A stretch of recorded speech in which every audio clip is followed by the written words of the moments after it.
সবাইকে আবার শুভ সন্ধ্যা। আমি ডক্টর অনন্য সরকার ধন্য। আমি কারেন্টলি এমপিএইচ কোর্সে ভর্তি। আমি ইউসিএমএলই স্টেপ 1 দিচ্ছি। মানে দেওয়া শেষ হয়েছে। স্টেপ 2 সিক এর জন্য পড়াশোনা করতেছি। আমার মেডিকেল কলেজ ছিল স্যার সলিমুল্লাহ মেডিকেল কলেজ। আমি এসএসএমসি 42nd ব্যাচের স্টুডেন্ট। ওকে। আর আমার আজকে টপিক হচ্ছে স্ট্রোক এবং গুলিয়ান বারি সিনড্রোম। এন্ড এই স্লাইড প্রেজেন্টেশন প্রিপেয়ার করতে আমাকে হেল্প করছে Ismail Hossain Arnob, Shahid M Mansur Ali medical college. Okay, তো আমি শুরু করার আগে বলে নিই, এটা খুবই একটা ইম্পর্টেন্ট টপিক। কারণ স্ট্রোক বয়স্ক, আমাদের ফ্যামিলিতে বাবা মা থেকে শুরু করে আরো বয়স্ক সবার জন্যই এই টপিকটা খুবই ইম্পর্টেন্ট। এই অ্যাক্সিডেন্টটা অনেকের ক্ষেত্রেই হয়ে থাকে। তো আমি এবং হচ্ছে এটা পরীক্ষার জন্য খুবই ইম্পর্টেন্ট। সো এটা জীবনে যেমন ইম্পর্টেন্ট, পরীক্ষার জন্য তেমন ইম্পর্টেন্ট। তো আমি চেষ্টা করব যতটুকু সহজ ভাষায় যতটুকু বলা যেতে পারে। আর গুলিয়ান বারি সিনড্রোমও একটা typical topic for short questions and also viva board. তো আমরা শুরু করি। আমরা প্রথমে গ্রস কিছু জিনিস যেমন লাইক অ্যানাটমি দিয়ে স্টার্ট করব। সো দ্যাট এবং হচ্ছে আগে জানবো স্ট্রোক কি জিনিস, তারপরে আমরা অ্যানাটমি দিয়ে স্টার্ট করব and then we will go in deep. Okay, so what is stroke actually? So stroke is a sudden death of brain cells due to lack of oxygen caused by blockage of blood flow or rupture of an artery to the brain. So stroke আসলে কি জিনিস? Stroke হচ্ছে যে কোনো কারণে brain সেলের ischaemia এবং brain সেলের ইস্কেমিয়া থেকে ব্রেইন সেলের ডেথ। এবং সেটা কেন হইতে পারে? ইস্কেমিয়া বলতে আমরা বুঝতে পারি যে blockage of the blood flow, or কোনো কারণে যদি rupture of an artery to the brain হয়ে যায়, সেক্ষেত্রে সেটাই আসলে ডিফাইন্ড অ্যাজ স্ট্রোক। তো স্ট্রোকের আরেকটা নাম আমরা জানি। তো আমরা কি জানি? স্ট্রোকের আরেকটা নাম হচ্ছে সেরেব্রো ভাস্কুলার অ্যাক্সিডেন্ট। ওকে, আচ্ছা। তো নেক্সট আমরা এখানে দেখতে পারতেছি আমাদের একটা কমন ছবি, যেটা আমাদের অ্যানাটমি পড়ার সময় কাজে লাগছিল, সেটা হচ্ছে সার্কেল অফ উইলিস। তো সার্কেল অফ উইলিস থেকে আমরা যেটা জানতে পারি যে আমাদের অ্যাকচুয়ালি যে ব্রেনের ব্লাড সাপ্লাই সেটা মেইনলি দুই ভাগে ভাগ করা যেতে পারে, একটা পোস্টেরিয়র সার্কুলেশন আর এটা অ্যান্টেরিয়র সার্কুলেশন। তো অ্যান্টেরিয়র সার্কুলেশনটা mainly supplied by anterior cerebral artery and middle cerebral artery, আর posterior circulationটা মেইনলি হচ্ছে যে by the posterior cerebral artery in case of cerebrum।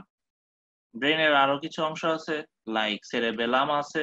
তো সেরেবেলামের ক্ষেত্রেও অলমোস্ট বলতে গেলে সেই পোস্টেরিয়র পার্টই হচ্ছে যে সাপ্লাই দিয়ে থাকে। তো আমরা সার্কেল অফ উইলিস থেকে আমরা দেখতে পারতেছি যে এখানে এটা হচ্ছে পোস্টেরিয়র পার্ট। তো পোস্টেরিয়র পার্ট কিভাবে আসতেছে? দুইটা হচ্ছে যে ভার্টিব্রাল আর্টারি একসাথে এসে ব্যাজিলার আর্টারি হইতেছে, সেখান থেকে পোস্টেরিয়র সেরেব্রাল আর্টারি হইতেছে। এটা আসলে অ্যাকচুয়ালি সিম্পল পিকচার। তো এখানে ব্যাজিলার আর্টারি হওয়ার পরে আমাদের আরো দুইটা কি বলে পোস্টেরিয়র কমিউনিকেটিং আর্টারির আগে আমাদের সেরেবেলার দুইটা আর্টারি আসে, তাই তো? মানে একটা হচ্ছে যে অ্যান্টেরিয়র ইনফেরিয়র সেরেবেলার আর্টারি আর একটা পোস্টেরিয়র ইনফেরিয়র সেরেবেলার আর্টারি। তো আমরা এখানে সেগুলো দেখার চেষ্টা করতেছি না, কারণ আমরা এখানে আসলে গ্রস অ্যানাটমি পড়তেছি না। আমরা জাস্ট জানতে যাচ্ছি কি অবস্থা। তো সেখান থেকে হচ্ছে যে আমরা দেখতে পারতেছি যে এখানে একটা পোস্টেরিয়র কমিউনিকেটিং আর্টারি দিয়ে এই পোস্টেরিয়র কমিউনিকেটিং আর্টারির মাধ্যমে পোস্টেরিয়র সার্কুলেশন অ্যান্টেরিয়র সার্কুলেশনের সাথে সংযুক্ত আছে। তো আমাদেরকে যদি কোশ্চেন করা হয় যে ব্রেনের অ্যান্টেরিয়র সার্কুলেশন এবং পোস্টেরিয়র সার্কুলেশনের মাঝখানে কানেক্টিং পাথওয়ে কি, সেটা হচ্ছে posterior communicating artery. Now anterior part of the circulation. The anterior part of the circulation is mainly composed of the internal carotid artery. The internal carotid artery continuation হচ্ছে this middle carotid artery। আর middle carotid artery থেকে হচ্ছে যে middle carotid artery উঠে গেল, আর middle carotid artery একদিকে চলে গেল, আর উপর দিকে উঠে আসলো অ্যান্টেরিয়র সেরেবেলার আর্টারি, যেটা অ্যান্টেরিয়র কমিউনিকেটিং আর্টারি দিয়ে সংযুক্ত থাকে। তো এই টোটাল হচ্ছে যে একটা সার্কেল অফ উইলিস। তো আমরা এই জিনিসটা মাথায় রাখবো যে এই ব্রেনের তিনটা সার্কুলেশন, একটা anterior cerebral artery, middle cerebral artery আর পোস্টেরিয়র সেরেব্রাল আর্টারি। তো নেক্সট আমরা ব্রেনের সার্কুলেশনটা দেখার চেষ্টা করি, কারণ এই জিনিসটা ইম্পর্টেন্ট। এই জিনিসটা ইম্পর্টেন্ট এই কারণে, আমরা যখন হিস্ট্রি নেই বা একটা পেশেন্ট যখন স্ট্রোকের পেশেন্ট ওয়ার্ডে আসে, তখন আমরা জানার চেষ্টা করি তার আসলে কোথায় ইসকেমিয়া হয়েছে, কারণ এগুলার অনেক সিগনিফিকেন্স আছে, এগুলার ট্রিটমেন্ট প্রোটোকলে অনেক সিগনিফিকেন্স আছে, দ্যাটস ওয়াই আমাদের জানতে হয়। তো আমরা এখানে দেখতে পারতেছি যে this is a lateral view, so lateral view of a cerebrum. So lateral ভিউতে দেখা যাচ্ছে যে ল্যাটারাল ভিউ এর most of the part of the frontal and the parietal and some part of the temporal lobe হচ্ছে যে middle cerebral artery। আর anterior cerebral artery এর main supply কোথায়? anterior cerebral artery এর main supply হচ্ছে medial part of the cerebrum and I'm sorry, so medial part of the cerebrum and also the corpus callosum we can see। যদি অনেকের anatomy মনে থেকে থাকে তাহলে এই জায়গাটা খুবই ইম্পর্টেন্ট, কর্পাস ক্যালোসাম, বিকজ দুইটা ব্রেনকে কানেক্ট করে corpus callosum. So these are the supplies of the anterior cerebral artery and the middle cerebral artery mainly supply করতেছে ল্যাটারাল সাইডে, আর anterior cerebral artery mainly supply করতেছে মিডিয়াল সাইডে। আর posterior cerebral artery it's always the posterior part or the occipital lobe K supply দিতেছে and beyond posteriorly say supply দিয়ে যাচ্ছে। তো এটা একটা গ্রস ওভারভিউ আমরা জানলাম। ওকে, নেক্সট আমরা আগাই। এটা হচ্ছে হোমানকুলাস, ঠিক আছে? তো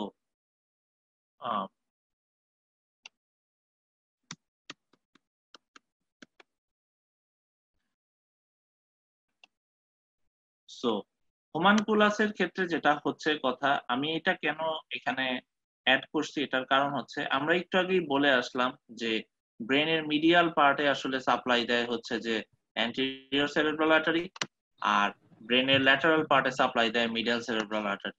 তো সেটাকেই আমরা হচ্ছে এলাবোরেট করার জন্য আসলে এই হোমানকুলাসটা দেখাচ্ছি, যে হোমানকুলাসের ক্ষেত্রে দেখা যায় যে this is the lateral part আর this is the medial part. So medial পার্টে কে সাপ্লাই দেয়? মিডিয়াল পার্টে সাপ্লাই দেয় অ্যান্টেরিয়র সেরেব্রাল আর্টারি, আর ল্যাটারাল পার্টে সাপ্লাই দেয় মিডিয়াল সেরেব্রাল আর্টারি। তো দেয়ারফর যদি আমাদের ইসকেমিয়া অথবা ব্লাড ভেসেল ইনজুরি যদি ল্যাটারাল সাইডে হয়, like blood supply those given to the lateral part of the cerebrum, সেক্ষেত্রে আসলে এই হাতের প্রবলেম গুলা মোর প্রমিনেন্ট হবে, পেশেন্টের ফেসিয়াল প্রবলেম গুলা মোর প্রমিনেন্ট হবে, upper motor neuron type facial nerve palsy হবে, these are the complications more prominent হবে। বাট যদি মিডিয়াল সাইডের দিকে হয়, যেহেতু মিডিয়াল সাইডটা অ্যান্টেরিয়র সেরেব্রাল আর্টারি দিয়ে কম্পোজ বা অ্যান্টেরিয়র সেরেব্রাল আর্টারি সাপ্লাই নেয়, সেই কারণে দেখা যাবে যে পায়ের দিকের সমস্যাগুলো বেশি দেখা যাবে। So this is the main component. অনেক সময় এটা পরীক্ষায় জিজ্ঞেস করে এবং এটা অনেক কোশ্চেনে জাজ করা হয় যে একটা পেশেন্টের পায়ের দিকের সমস্যা আছে, তাহলে তার কোন আর্টারির সমস্যা। ওকে, তো দ্যাটস ওয়াই আমরা বললাম যে অ্যান্টেরিয়র সেরেব্রাল আর্টারি যদি কোনো প্রবলেম হয় সেটা পায়ের দিকে বেশি প্রবলেম হয়, মিডল সেরেব্রাল আর্টারির প্রবলেম হলে more commonly in the hands and also the face. Okay, so এই পর্যন্ত গেল, আমরা মোটামুটি অ্যানাটমি কিছুটা জানলাম। তো আমরা এখন আসলে স্ট্রোকের ভিতরে ঢোকার শুরু করি। ওকে, সো আমি মেইনলি ডিরেক্টলি 5th ইয়ারের জন্য যতটুকু লাগবে সেইটা চিন্তা করেই পড়ানোর চেষ্টা করব। তো আমরা কিছু জিনিস ডেভিডসন থেকে পড়ার চেষ্টা করব, কিছু আমি এক্সট্রা অ্যাড করে যেভাবে যতটুকু সুবিধা হয় এবং সহজ হয় সেভাবে পড়ানোর চেষ্টা করব। তো what are the risk factor for stroke? তো রিস্ক ফ্যাক্টর ফর স্ট্রোক এর মধ্যে কিছু নন মডিফায়েবল রিস্ক ফ্যাক্টর আছে, কিছু মডিফায়েবল রিস্ক ফ্যাক্টর আছে। তো নন মডিফায়েবল যে রিস্ক ফ্যাক্টর বা ফিক্স রিস্ক ফ্যাক্টর সেগুলোর মধ্যে আছে একটা হচ্ছে এইজ। আমরা সবাই জানি বয়স বাড়লে স্ট্রোকের সম্ভাবনা অনেক বেশি বেড়ে যায়। Next, gender, male greater than female, then রেসের মধ্যেও কিছু পার্থক্য আছে, দেন পেশেন্টের যদি সিকেল সেল ডিজিজ থাকে, হাই ফিব্রিনোজেন থাকে, পেশেন্টের যদি পাস্ট স্ট্রোক, এমআই অথবা পেরিফেরাল ভাস্কুলার ডিজিজ এগুলার যদি কোনো হিস্ট্রি থেকে থাকে। সো আমাদেরকে এটা জানা দরকার যে পরীক্ষার হলে তো জিজ্ঞেস করতে পারে রিস্ক ফ্যাক্টর ফর স্ট্রোক। তো অবশ্যই এভাবেই বলা উচিত হবে এবং স্যাররা এভাবেই শুনতে চায় যে, "sir, there are 2 types of risk factor. One is non-modifiable risk factor, one is modifiable risk factor." Modify মানে যেগুলো আমরা মডিফাই করতে পারতেছি। তো নন মডিফায়েবল এর মধ্যে মেইনলি এইজ আছে, তারপরে কিছু রেইস, জেন্ডার এরও কিছু ক্রাইটেরিয়া আছে। পাস্ট যদি কোনো ভাস্কুলার ইভেন্ট থাকে অথবা সিকেল সেল ডিজিজ থাকে অথবা যদি হাইপার কোয়াগুলেবিলিটি থাকে যেটা হাই ফিব্রিনোজেন দিয়ে আমরা হচ্ছে যে বুঝার চেষ্টা করতেছি। ঠিক আছে? অনেক হেরিডিটারি হাইপার কোয়াগুলেবল স্টেট আছে। ঠিক আছে? এগুলা হয়তো আমাদের দেশে অত বেশি কমন না, কিন্তু অনেক রেইসে যেমন ককেশিয়ানদের মধ্যে কিছু ধরনের আলাদা হেরিডিটারি কোয়াগুলোপ্যাথি থাকে। তো সেগুলা রিস্ক ফ্যাক্টর হিসেবে কাজ করে ফর স্ট্রোক, যেগুলো আসলে নন মডিফায়েবল। কারণ এগুলো আমাদের শরীরের মধ্যে রয়ে গেছে। ওকে, আর মডিফায়েবল কোনগুলা? যেমন like blood pressure. This is the one of the most common risk factor for stroke.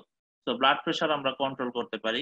আমরা যদি ঠিকমতো ওষুধ খাই অ্যান্ড ফুললি ফিক্সড রাখি, লাইক উইদিন 130-80 এরকমের মধ্যে রাখতে পারি আমাদের ব্লাড প্রেশার, দেন আমাদের স্ট্রোক হওয়ার চান্স কম। Cigarette smoking, hyperlipidemia, diabetes mellitus, then heart ডিজিজের মধ্যে যেমন atrial fibrillation, congestive cardiac failure, infective endocarditis, we can all treat this things. এগুলা হইলে পরে যদি আমরা নেসেসারি মেজার নেই, সেক্ষেত্রেই এখান থেকে স্ট্রোক হওয়ার সম্ভাবনা আমরা প্রিভেন্ট করতে পারি। সো দ্যাটস হোয়াই এগুলা মডিফায়েবল রিস্ক ফ্যাক্টর। সো পরীক্ষার জন্য এট লিস্ট তোমরা ৪টা ৮টা এট লিস্ট জানে যত বলা যায় সেরকম ভাবে মনে রাখার চেষ্টা করবে। ওকে, নেক্সট। নেক্সট হচ্ছে স্ট্রোক কি ধরনের হয়? স্ট্রোক আমরা জানি মেইনলি 85% ক্ষেত্রে ইসকেমিক স্ট্রোক হয়। আর 15% ক্ষেত্রে this hemorrhagic stroke is seen. ঠিক আছে? হেমোরেজিক স্ট্রোক খুব বেশি কমন না। Hemorrhagic stroke more grievous and ischemic stroke হচ্ছে যে হরহামেশা দেখতে পাওয়া যায়। আমরা রেগুলার যেটা দেখি সেটা ইসকেমিক স্ট্রোকই দেখি। ওকে, তো ইসকেমিক স্ট্রোক ২ ধরনের হইতে পারে। একটা হচ্ছে যে এম্বলিক স্ট্রোক হইতে পারে, আরেকটা হচ্ছে থ্রম্বোটিক স্ট্রোক হইতে পারে। তো এম্বলিক স্ট্রোক কি জিনিস? এম্বলিক স্ট্রোক হচ্ছে যে আমাদের শরীরে অনেক মাইনিউট ভেসেলস আছে। তো দিস মাইনিউট ভেসেলস এর মধ্যে always and all the time clotting হচ্ছে। ঠিক আছে? লাইক ব্লাড ভেসেল রাপচার হচ্ছে, ব্লাড ভেসেল রাপচার হয়ে সেখানে কিছুটা ক্লটিং ফ্যাক্টর আসতেছে, প্লাটিলেট আসতেছে, কোয়াগুলেশন হইতেছে, সেখানে কিছুটা ক্লটের মতো ফর্মেশন হচ্ছে। এরকম হতেই থাকে, ঠিক আছে? But when there is a big defect, like হার্টের মধ্যে ধরো যে কোনো ধরনের ডিফেক্ট, হার্টের মধ্যে মোস্ট কমন ডিফেক্টের জায়গা হচ্ছে, আমরা এটা যদি একটু মনে রাখি, সেটা হচ্ছে যে অ্যাট্রিয়াল অ্যাপেন্ডেজ। ঠিক আছে? So these atrial appendages are actually very risk factor for this stroke. কারণ এই জায়গাগুলোতে যদি কোনো প্রবলেম হয়, তাহলে এই জায়গাগুলোতে লুকায়ে থাকে এই ক্লট গুলা। ঠিক আছে? এই ক্লট গুলা যখনই সুযোগ পায়, তখন হচ্ছে যে সে মাথার দিকে বা ইন্টারনাল ক্যারোটিড আর্টারি দিয়ে উপরে উঠে সে এম্বোলাস ফর্মেশন করে সে হচ্ছে যে সেটাকে ব্লক করে দিতে পারে। আর থ্রম্বাস কি জিনিস? থ্রম্বাস হচ্ছে অ্যাকচুয়ালি যেটা হয়, কারো শরীরে যদি অনেক বেশি লিপিড থাকে, তাহলে তার ব্লাড ভেসেলের চারদিকে বা ইন্টিমাল ব্লাড ভেসেলের সাথে আমরা যেটাকে বলি অ্যাথেরোস্ক্লেরোসিস হয়, সেই অ্যাথেরোস্ক্লেরোসিস ফর্মেশন হয়। সেই অ্যাথেরোস্ক্লেরোসিস কোনো কারণে ডিসলস হয়ে যদি কোনো ব্লাড ভেসেলকে বন্ধ করে দেয়, তাহলে সেটা হচ্ছে থ্রম্বোটিক। তো আমরা বুঝতে পারছি এম্বলিক আর thrombotic. These are the two part of ischemic stroke, most common. There is another part also. This is the lacunar stroke. তো ল্যাকুনার স্ট্রোক নিয়েও আমরা কিছুটা কথা বলবো, বাট ল্যাকুনার স্ট্রোক একটু আলাদা জিনিস। আর এম্বোলিক স্ট্রোক আর থ্রম্বোটিক স্ট্রোক হচ্ছে these are the main two part of the ischemic stroke. আর হেমোরেজিক স্ট্রোকের ক্ষেত্রে একটা আছে ইন্ট্রাসেরেব্রাল হেমোরেজ আর একটা হচ্ছে সাব অ্যারাকনয়েড হেমোরেজ। তো ইন্ট্রাসেরেব্রাল হেমোরেজটা হচ্ছে যে rupture of the weakened artery, আর সাব অ্যারাকনয়েড হেমোরেজটা হচ্ছে rupture of the berry's aneurysm. তো মেইনলি আমরা যদিও এই হেমোরেজিক স্ট্রোক গুলো নিয়ে আরো কথা বলবো, মেইনলি বলতে গেলে ইন্ট্রাসেরেব্রাল যে হেমোরেজটা সেটা মেইনলি হয় হচ্ছে যে যাদের হাইপারটেনশন থাকে। হাইপারটেনশন থাকলে কি হয়, তোমার ব্লাড ভেসেল গুলাতে একটা আলাদা ধরনের প্রেসার অলওয়েজ চলতেছে। সো দেয়ারফর ব্লাড ভেসেল গুলা উইক হইতে থাকে, দেয়ারফর সেখান থেকে রাপচার হয়ে এই ইন্টারসেরেব্রাল হেমোরেজ হতে পারে। আর সাব অ্যারাকনয়েড হেমোরেজ, এখানে অ্যানোরিজম ফর্মেশন হয় আমাদের শরীরে, যে অ্যানোরিজম গুলা হচ্ছে যে আমরা বুঝতেও পারি না, এগুলা হিডেন থাকে। তো সেগুলা রাপচার হয়ে সাব অ্যারাকনয়েড হেমোরেজ হয়। তো আমরা এগুলা আরেকবার আরো মানে পরে পড়বো। ওকে, তো আমরা আগাই। তো here is the major stroke subtypes. One is ischemic. Ischemic এর মধ্যে thrombotic আর embolic আছে, then intracerebral hemorrhage and subarachnoid hemorrhage বা spontaneous subarachnoid hemorrhage. ওকে, তো ischemic stroke আমরা এখান থেকে আহ, বলে যাই। সরি,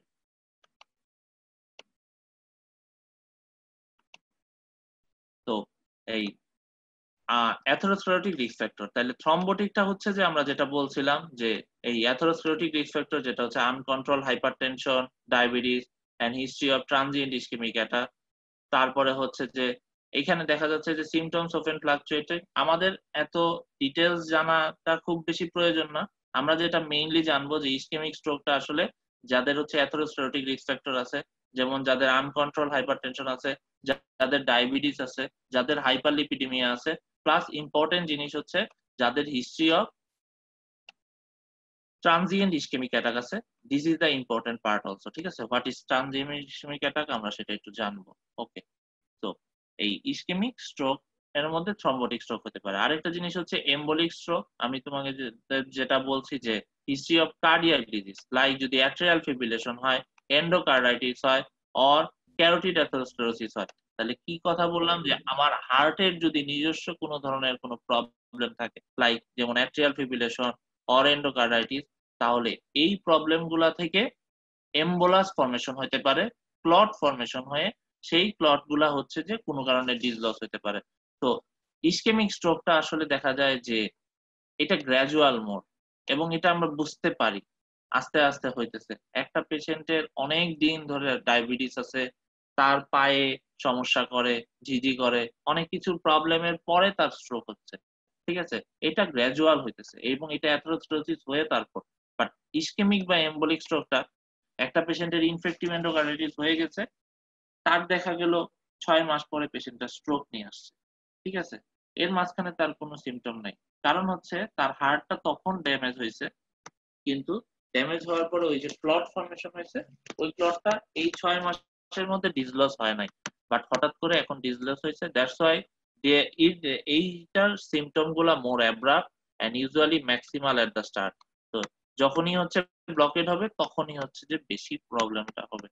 ওকে, নেক্সট হচ্ছে আমাদের বাকি দুইটা পার্ট, আর একটা হচ্ছে ইন্ট্রাসেরেব্রাল হেমোরেজ, আর একটা হচ্ছে স্পন্টেনিয়াস সাবঅ্যারাকনয়েড হেমোরেজ। তো ইন্ট্রাসেরেব্রাল হেমোরেজের মধ্যে history of uncontrolled hypertension, coagulopathy, illicit drug use like amphetamine, cocaine. So important part হচ্ছে দুইটা জিনিস, যে ইন্ট্রাসেরেব্রাল হেমোরেজ আমি তোমাদেরকে একটু আগে বললাম যে পেশেন্টের যদি আনকন্ট্রোল হাইপারটেনশন থাকে অথবা যদি কোয়াগুলোপ্যাথি থাকে, ইম্পর্টেন্ট পার্ট হচ্ছে পেশেন্ট যদি অলসো কোকেইন খায়। ঠিক আছে, তো বাইরের দেশে কোকেইন অ্যাবিউজ অনেক কমন। তো cocaine, uncontrolled hypertension and coagulopathy, এগুলাতে ইন্ট্রাসেরেব্রাল হেমোরেজ মোর কমনলি হয়ে থাকে। এন্ড যেহেতু এগুলা হেমোরেজিক স্ট্রোক, তো এখানে হচ্ছে ইনক্রিজ ইন্ট্রাক্রেনিয়াল প্রেসার হয়, সেখান থেকে পেশেন্টের vomiting, headache, bradycardia and reduce alertness হতে পারে। ওকে, নেক্সট হচ্ছে স্পন্টেনিয়াস সাবঅ্যারাকনয়েড হেমোরেজ। আমরা এটা আবার বলছি যে এখানে আসলে mainly rupture of the arterial aneurysm হয়, most commonly saccular or berry aneurysm হয়। তো স্যাকুলার অর বেরি অ্যানোরিজমটা মোর কমনলি মিডল সেরেব্রাল আর্টারিতে হয়ে থাকে। ঠিক আছে, অ্যানোরিজমটা হচ্ছে কি, অ্যানোরিজমের সংজ্ঞা আমরা যদি একটু মনে করার চেষ্টা করি,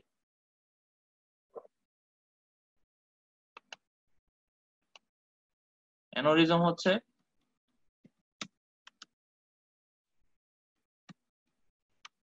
abnormal dilatation of blood vessel, ঠিক আছে? সো এটা অন্য কোথাও দেখা যায় না? হ্যাঁ, দেখা যায়। সো মোস্ট কমনলি কোথায় কোথায় দেখা যায়? একটা হচ্ছে এই যে ব্রেইন, আরেকটা হচ্ছে ইম্পর্টেন্ট পার্ট হচ্ছে অ্যাবডোমিনাল অ্যানোরিজম, ঠিক আছে? তো এই দুইটা জিনিস মনে রাখতে হবে। দুইটা জায়গায় মেইনলি অ্যানোরিজম দেখা যায় এবং অ্যানোরিজম, অ্যাবডোমিনাল অ্যানোরিজম যখন দেখা যায় সেখানে একটা ইম্পর্টেন্ট পার্ট ইম্পর্টেন্ট ফাইন্ডিংস পাওয়া যায়, যেটা হয়তো তোমাদের জিআই এর সাথে জিজ্ঞেস করতে পারে, সেটা হচ্ছে ব্রুই। ওকে, তো ব্রুইটা মনে রাখতে হবে। অথবা দেখা যায় যে পালপেবল পালসেস, ঠিক আছে? ইউজুয়ালি অনেক বেশি পালপেবল হয় না। আহ এটা নিয়েও ডিটেলস কথা আছে, তো যাই হোক আমরা সেটাতে যাচ্ছি না। But bruit palpable pulses more prominently দেখা যায়, এটাও অ্যাবডোমিনাল অ্যানোরিজমের একটা ফিচার। ওকে, নেক্সট নেক্সট হচ্ছে যে এই স্পন্টেনিয়াস সাবঅ্যারাকনয়েড হেমোরেজে severe headache at onset of neurologic symptoms দেখা যায়। তো আমরা যেটা জানি যে এই কথাটার উচ্চারণ এইভাবে বলা হয়, ওর্স হেডেক ইন মাই লাইফ, আমার লাইফে এরকম কখনো হেডেক হয় নাই, ঠিক আছে? তো সাবঅ্যারাকনয়েড হেমোরেজের হেডেক গুলো এরকমই, ঠিক আছে? মেনিনজিয়াল ইরিটেশন হতে পারে, নেক স্টিফনেস হতে পারে, ফোকাল ডেফিসিট আনকমন। আর hypertension is the most common risk factor for stroke than any other risk factor. Hypertension patients have 4 times risk factor than non-hypertensive patients. So আমরা যেটা বললাম যে ইসকেমিক স্ট্রোকের মধ্যে থ্রম্বোটিক আর এম্বোলিক স্ট্রোক, এম্বোলিকটা মোর rapidly হয়ে থাকে আর থ্রম্বোটিকটা হচ্ছে ধীরে ধীরে গ্র্যাজুয়ালি হয়। এটা মেইনলি অ্যাথেরোস্ক্লেরোসিস থেকে হয়, এটা কোনো ক্রনিক ডিজিজের সাথে অ্যাসোসিয়েশন থাকে। আর এম্বোলিক স্ট্রোকটা হচ্ছে মেইনলি এই কোনো ধরনের হার্ট ডিজিজের সাথে অ্যাসোসিয়েটেড থাকে। ইন্ট্রাসেরেব্রাল হেমোরেজের মধ্যে এটা হচ্ছে আনকন্ট্রোল হাইপারটেনশন থেকে হতে পারে, কোয়াগুলোপ্যাথি, আর ইম্পর্টেন্ট আরেকটা পার্ট হচ্ছে এটা কোকেইন ইনডিউসড হতে পারে। ওকে, আর সাবঅ্যারাকনয়েড হেমোরেজ কোনো অ্যানোরিজম রাপচার থেকে হতে পারে। ওকে, নেক্সট নেক্সট আমরা আগাই। সো নেক্সট আগাইলে পরে আমরা এখানে যেটা দেখতে পারতেছি সেটা হচ্ছে যে আমরা এখানে অনেক কিছু দেখতে পারতেছি যে এই জিনিসগুলা যে তোমাকে ভাইবা বোর্ডে এই কোশ্চেন গুলো আস্ক করবে ব্যাপারটা এরকম না। বাট তোমার যদি ফার্দার পড়ালেখায় এই জিনিসগুলো খুব হেল্প করতে পারে। তো আমি জাস্ট শর্টে কিছু জিনিস বলে যাব, বেশি বাড়াবো না। ওকে, তো brain lesions and clinical presentation, ঠিক আছে? আমরা ল্যাকুনারি ইনফার্ক্টটা পরে পড়বো, হ্যাঁ? তো ল্যাকুনারি ইনফার্ক্টটা না, এখন না। তো আমরা আগে আসি মিডিয়াল সেরেব্রাল আর্টারি অক্লুশন। তো মিডিয়াল সেরেব্রাল আর্টারি অক্লুশনে আমি একটু আগে বলে আসছি যে মিডিয়াল সেরেব্রাল আর্টারি অক্লুশনে মেইনলি প্রবলেমটা কোথায় হয়? ফেস এন্ড আর্মে হয়, ঠিক আছে? লেগেও হয়, লেগে হয় না আমি তা বলি না, কিন্তু লেগে হয়, কিন্তু মোর প্রমিনেন্ট হবে ফেস এন্ড আর্মে, ঠিক আছে? তো contralateral somatosensory and motor deficit হবে, পেশেন্টের হেমি প্যারাসিস হতে পারে অথবা কোয়াড্রিপ্যারাসিস হতে পারে, সেটা ফেস আর্মে হবে। ফেসের মধ্যে আমরা দেখতে পারবো যে যেটাকে আমরা বলি যে আপার motor neuron, facial nerve palsy দেখা যেতে পারে। সাথে আর কি দেখা যেতে পারে? সাথে কিছু আই প্রবলেম দেখা যায়, যেমন conjugate eye deviation toward the side of infra homonymous hemianopia. So these are more complex part. So তোমরা যদি মনে রাখতে চাও সেক্ষেত্রে মনে রাখতে পারো যে এই মিডল সেরেব্রাল আর্টারি অক্লুশনের ক্ষেত্রে এই আই ডিভিয়েশন গুলা হচ্ছে যে যেদিকে ইনফার্ক্ট সেদিকে হচ্ছে যে চলে যায়, হোয়াটএভার। তো ইম্পর্টেন্ট একটা পার্ট যেটা তোমাদের অবশ্যই জানতে হবে এবং যেটা পরীক্ষায় ধরে সেটা হচ্ছে অ্যাফেসিয়া, ঠিক আছে? This aphasia is very common এবং অ্যাফেসিয়া পরীক্ষায় জিজ্ঞেসও করা হয়ে থাকে, ঠিক আছে?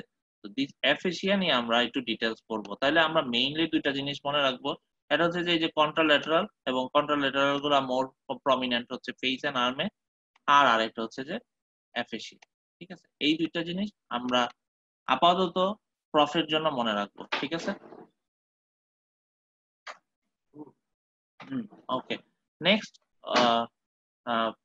anterior cerebral artery. So anterior cerebral artery ক্ষেত্রে আমরা যেটা বলছি যে contralateral somatosensory and motor deficits predominantly in the lower extremity, যেটা বলা হয়েছে।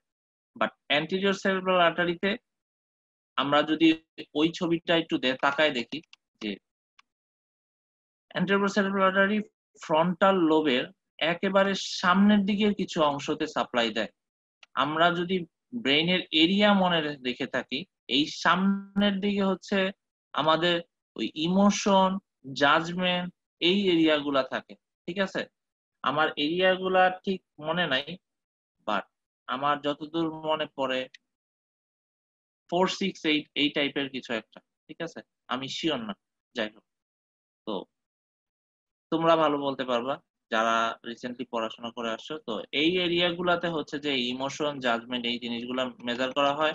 তো এই ইমোশন, জাজমেন্ট যে জায়গাগুলোতে মেজার করা হয় সেগুলার প্রবলেমের কারণে এখানে পেশেন্টের ডিসপ্র্যাক্সিয়া, ইমোশনাল ডিস্টারবেন্স প্লাস এখানে ইউরিনারি ইনকন্টিনেন্স ডেভেলপ করতে পারে। ঠিক আছে? এই যে ল্যাক অফ উইলও হয়। মানে অলমোস্ট এই যে জাজমেন্ট, উইল, ল্যাক অফ যে ইমোশনাল ডিস্টারবেন্স এই প্রবলেমগুলো অ্যান্টেরিয়র সেরেব্রাল আর্টারির সাথে মোর কমনলি হয়ে থাকে। কারণ middle cerebral artery actually frontal লোবের একেবারে মাথা পর্যন্ত যায় না। anterior frontal লোবের মেইন মাথায় সাপ্লাইটা anterior cerebral artery দেয়। ওকে? তো that's why. Okay. Next, next হচ্ছে যে posterior cerebral artery stroke। তো posterior cerebral artery স্ট্রোকটা একটু ডিফারেন্ট। ঠিক আছে? আমরা তো posterior cerebral artery বলছি এটা posterior circulation কে সাপ্লাই দেয়। তো posterior cerebral artery সাপ্লাই এর জন্য যেটা হবে যে এখানে যেহেতু occipital লোবটা মেইনলি যায়, তো occipital লোবের সাপ্লাইটা কোথায়? চোখে দেখতে। তাই তো? ওখানে আমাদের মেইনলি চোখের পাওয়ারটা আছে। আমরা যদি একটু মনে করার চেষ্টা করি যে এই যে অক্সিপিটাল লোব ছিল, এখানে একটা ক্যালক্রাইন সালকাস ছিল, এর উপরে আর নিচে মিলায় হচ্ছে যে অপটিক এরিয়া ছিল। ঠিক আছে? তো এই পার্টটা তো হচ্ছে mainly posterior cerebral artery supply. তো সেইখান থেকে আমরা যদি চিন্তা করি যে এইজন্য এখানে হোমোনিমাস এমিনোপিয়া দেখা যেতে পারে, ভিজুয়াল হ্যালুসিনেশন দেখা যায়, থার্ড নার্ভ পালসি দেখা যায় with paralysis of the vertical and horizontal eye movements দেখা যায় এন্ড কন্ট্রোল্যাটারাল মোটর ডেফিসিটসও দেখা যাবে। ঠিক আছে? তো মোটর ডেফিসিটস দেখা যাবে, বাট সাথে আই প্রবলেম গুলা মোর প্রমিনেন্টলি দেখা যাবে। ইম্পর্টেন্ট পার্ট হচ্ছে দিস থার্ড নার্ভ পালসি। তো ইম্পর্টেন্ট এইটা এইটা মনে রাখতে হবে যে আমরা অন্য কোনো স্ট্রোকের সাথে কিন্তু ইউজুয়ালি থার্ড নার্ভ পালসিটা দেখি না। থার্ড নার্ভ পালসিটা দেখা যায় পোস্টেরিয়র সেরেব্রাল আর্টারি স্ট্রোকের সাথে। তাহলে এটা মনে রাখতে হবে যে হোমোনিমাস হেমিওনোপিয়া, ভিজুয়াল হ্যালুসিনেশন, হোমোনিমাস হেমিওনোপিয়া আমরা মিডল সেরেব্রাল আর্টারির সাথেও দেখছি। কিন্তু আমরা যদি দেখি যে পেশেন্টের থার্ড নার্ভ পালসি আছে, পেশেন্টের আই গুলা ল্যাটারালি ডেভিয়েট হয়ে আছে, মানে মিডিয়ালি সে কাজ করতে পারতেছে না, ল্যাটারাল টান দিয়ে ধরে আছে। তো ফলে সেখান থেকে আমরা থার্ড নার্ভ পালসি ধরতে পারলাম। তাহলে বুঝতে হবে যে এটা পোস্টেরিয়র সেরেব্রাল আর্টারি স্ট্রোক বেশি হওয়ার চান্স বেশি। সাথে যদি ভিজুয়াল হ্যালুসিনেশন থাকে সেক্ষেত্রে আমরা এগুলো পোস্টেরিয়র সেরেব্রাল আর্টারি স্ট্রোকের দিকে আগাইতে পারি। ঠিক আছে? ওকে।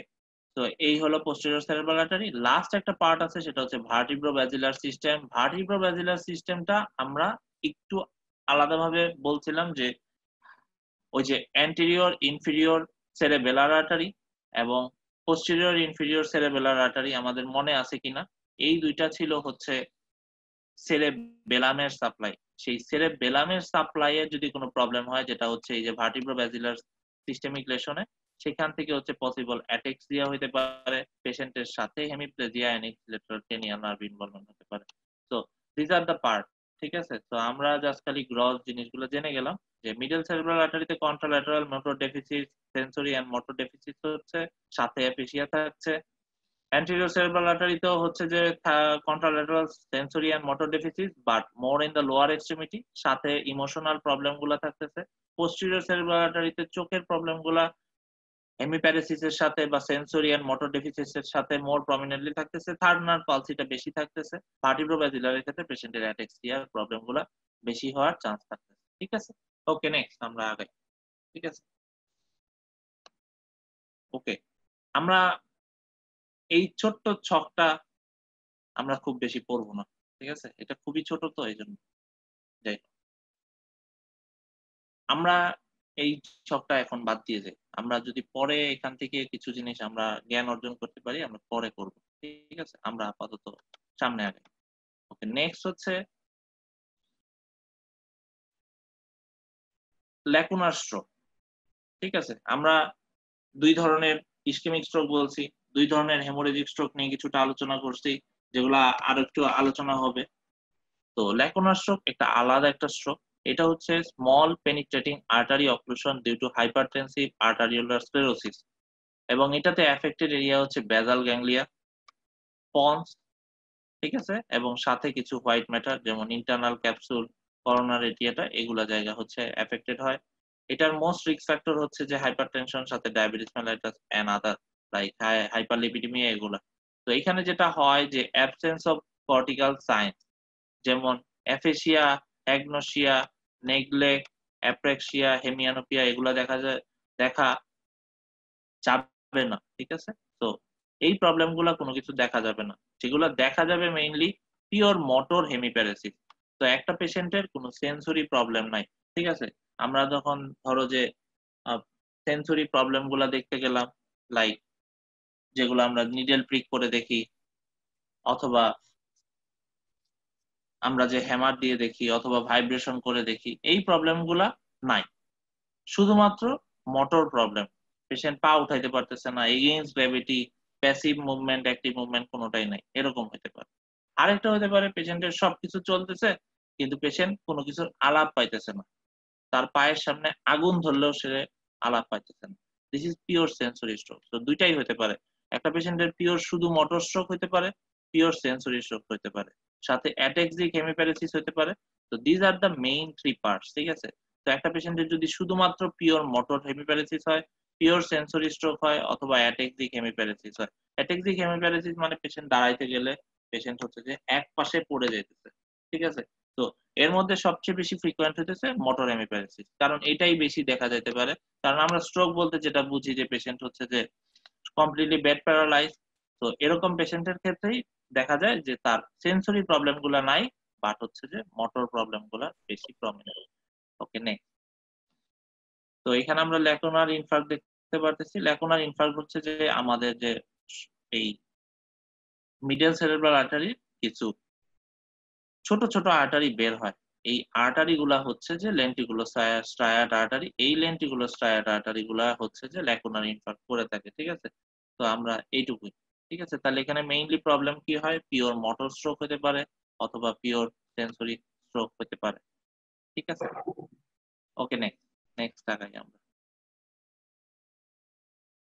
নেক্সট হচ্ছে transient ischemic attack. Transient ischemic attack হচ্ছে যে when the blood flow to the brain is temporarily blocked, a blood clot or narrow blood vessels or restricted blood flow from the carotid arteries are the common causes. ঠিক আছে? তো transient ischemic attack হচ্ছে পেশেন্টের দেখা গেল যে stroke like features, weakness in any part of the body, maybe half of the body or just 1/4 of the body, এরকম problem দেখা গেল। তো দিস প্রবলেমটা যদি 24 ঘন্টার মধ্যে আবার স্বাভাবিক অবস্থায় ফেরত আসে, I mean within 24 hours it will be completely gone, তাহলে এটা ট্রানজিয়েন্ট ইসকেমিক অ্যাটাক। তো ট্রানজিয়েন্ট ইসকেমিক অ্যাটাকের ক্ষেত্রে এটাই বলার কথা যে পেশেন্টের কোনো একটা part of the body will be weak and within 24 hours it will be good. Okay, এটাই হলো যে, এবং এটা early feature of impending stroke, ঠিক আছে? আরেকটা পার্ট আছে, সেটা হচ্ছে অ্যামাউরোসিস ফুগাস। এটা পরীক্ষায় অনেক ভালো পারলে জিজ্ঞেস করে, সেটা হচ্ছে sudden painless loss of vision from emboli like cholesterol particles, and this is a warning sign for impending stroke, and underlying embolic disease is almost always present. So এটাতে কি দেখা যাচ্ছে? পেশেন্টের হঠাৎ করে হচ্ছে ভিশন লস হয়ে গেল, লাইক 3-4 সেকেন্ড পরে আবার ভিশন আগের মতো স্বাভাবিক হয়ে গেল। তো কেন হইতে পারে? সেটা হচ্ছে যে এম্বোলাই অর কোলেস্টেরল পার্টিকেলস থেকে হতে পারে। হ্যাঁ, তো দিস ইজ অ্যামাউরোসিস ফুগাস। আমাদের এইটুকুই জানা দরকার যে sudden painless loss of vision from emboli and this is the warning sign of the impending stroke, ঠিক আছে? এবং যখন এই প্রবলেম গুলো হবে তখন আমাদের কি করতে হবে? আমাদের একটা ডুপ্লেক্স আল্ট্রাসোনোগ্রাম করতে হয়। ডুপ্লেক্স আল্ট্রাসোনোগ্রাম কি জিনিস?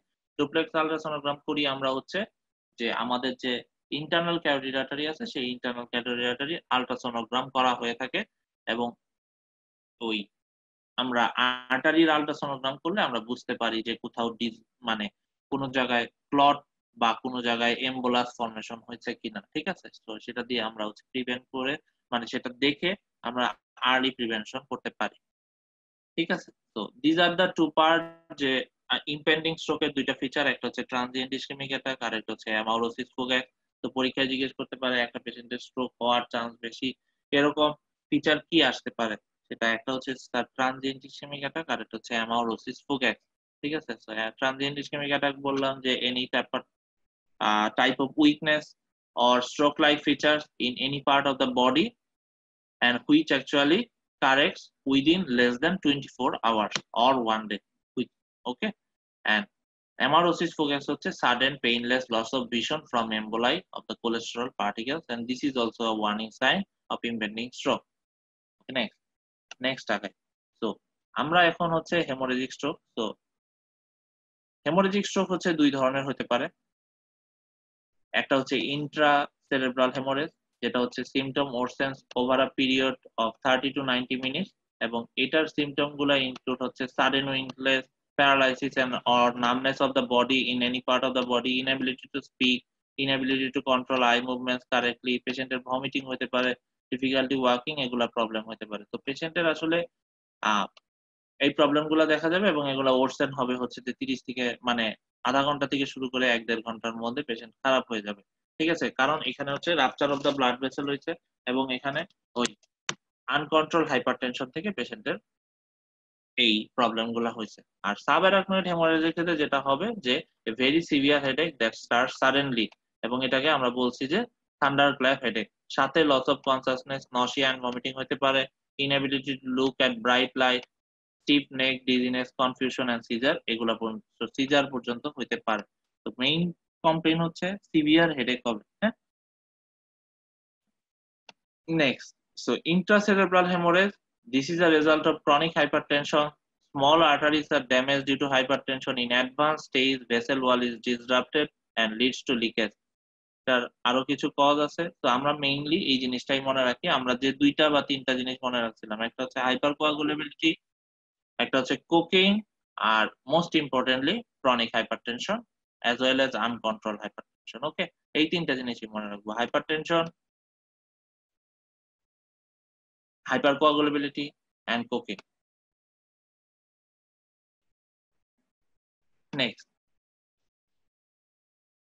Next, is subarachnoid hemorrhage.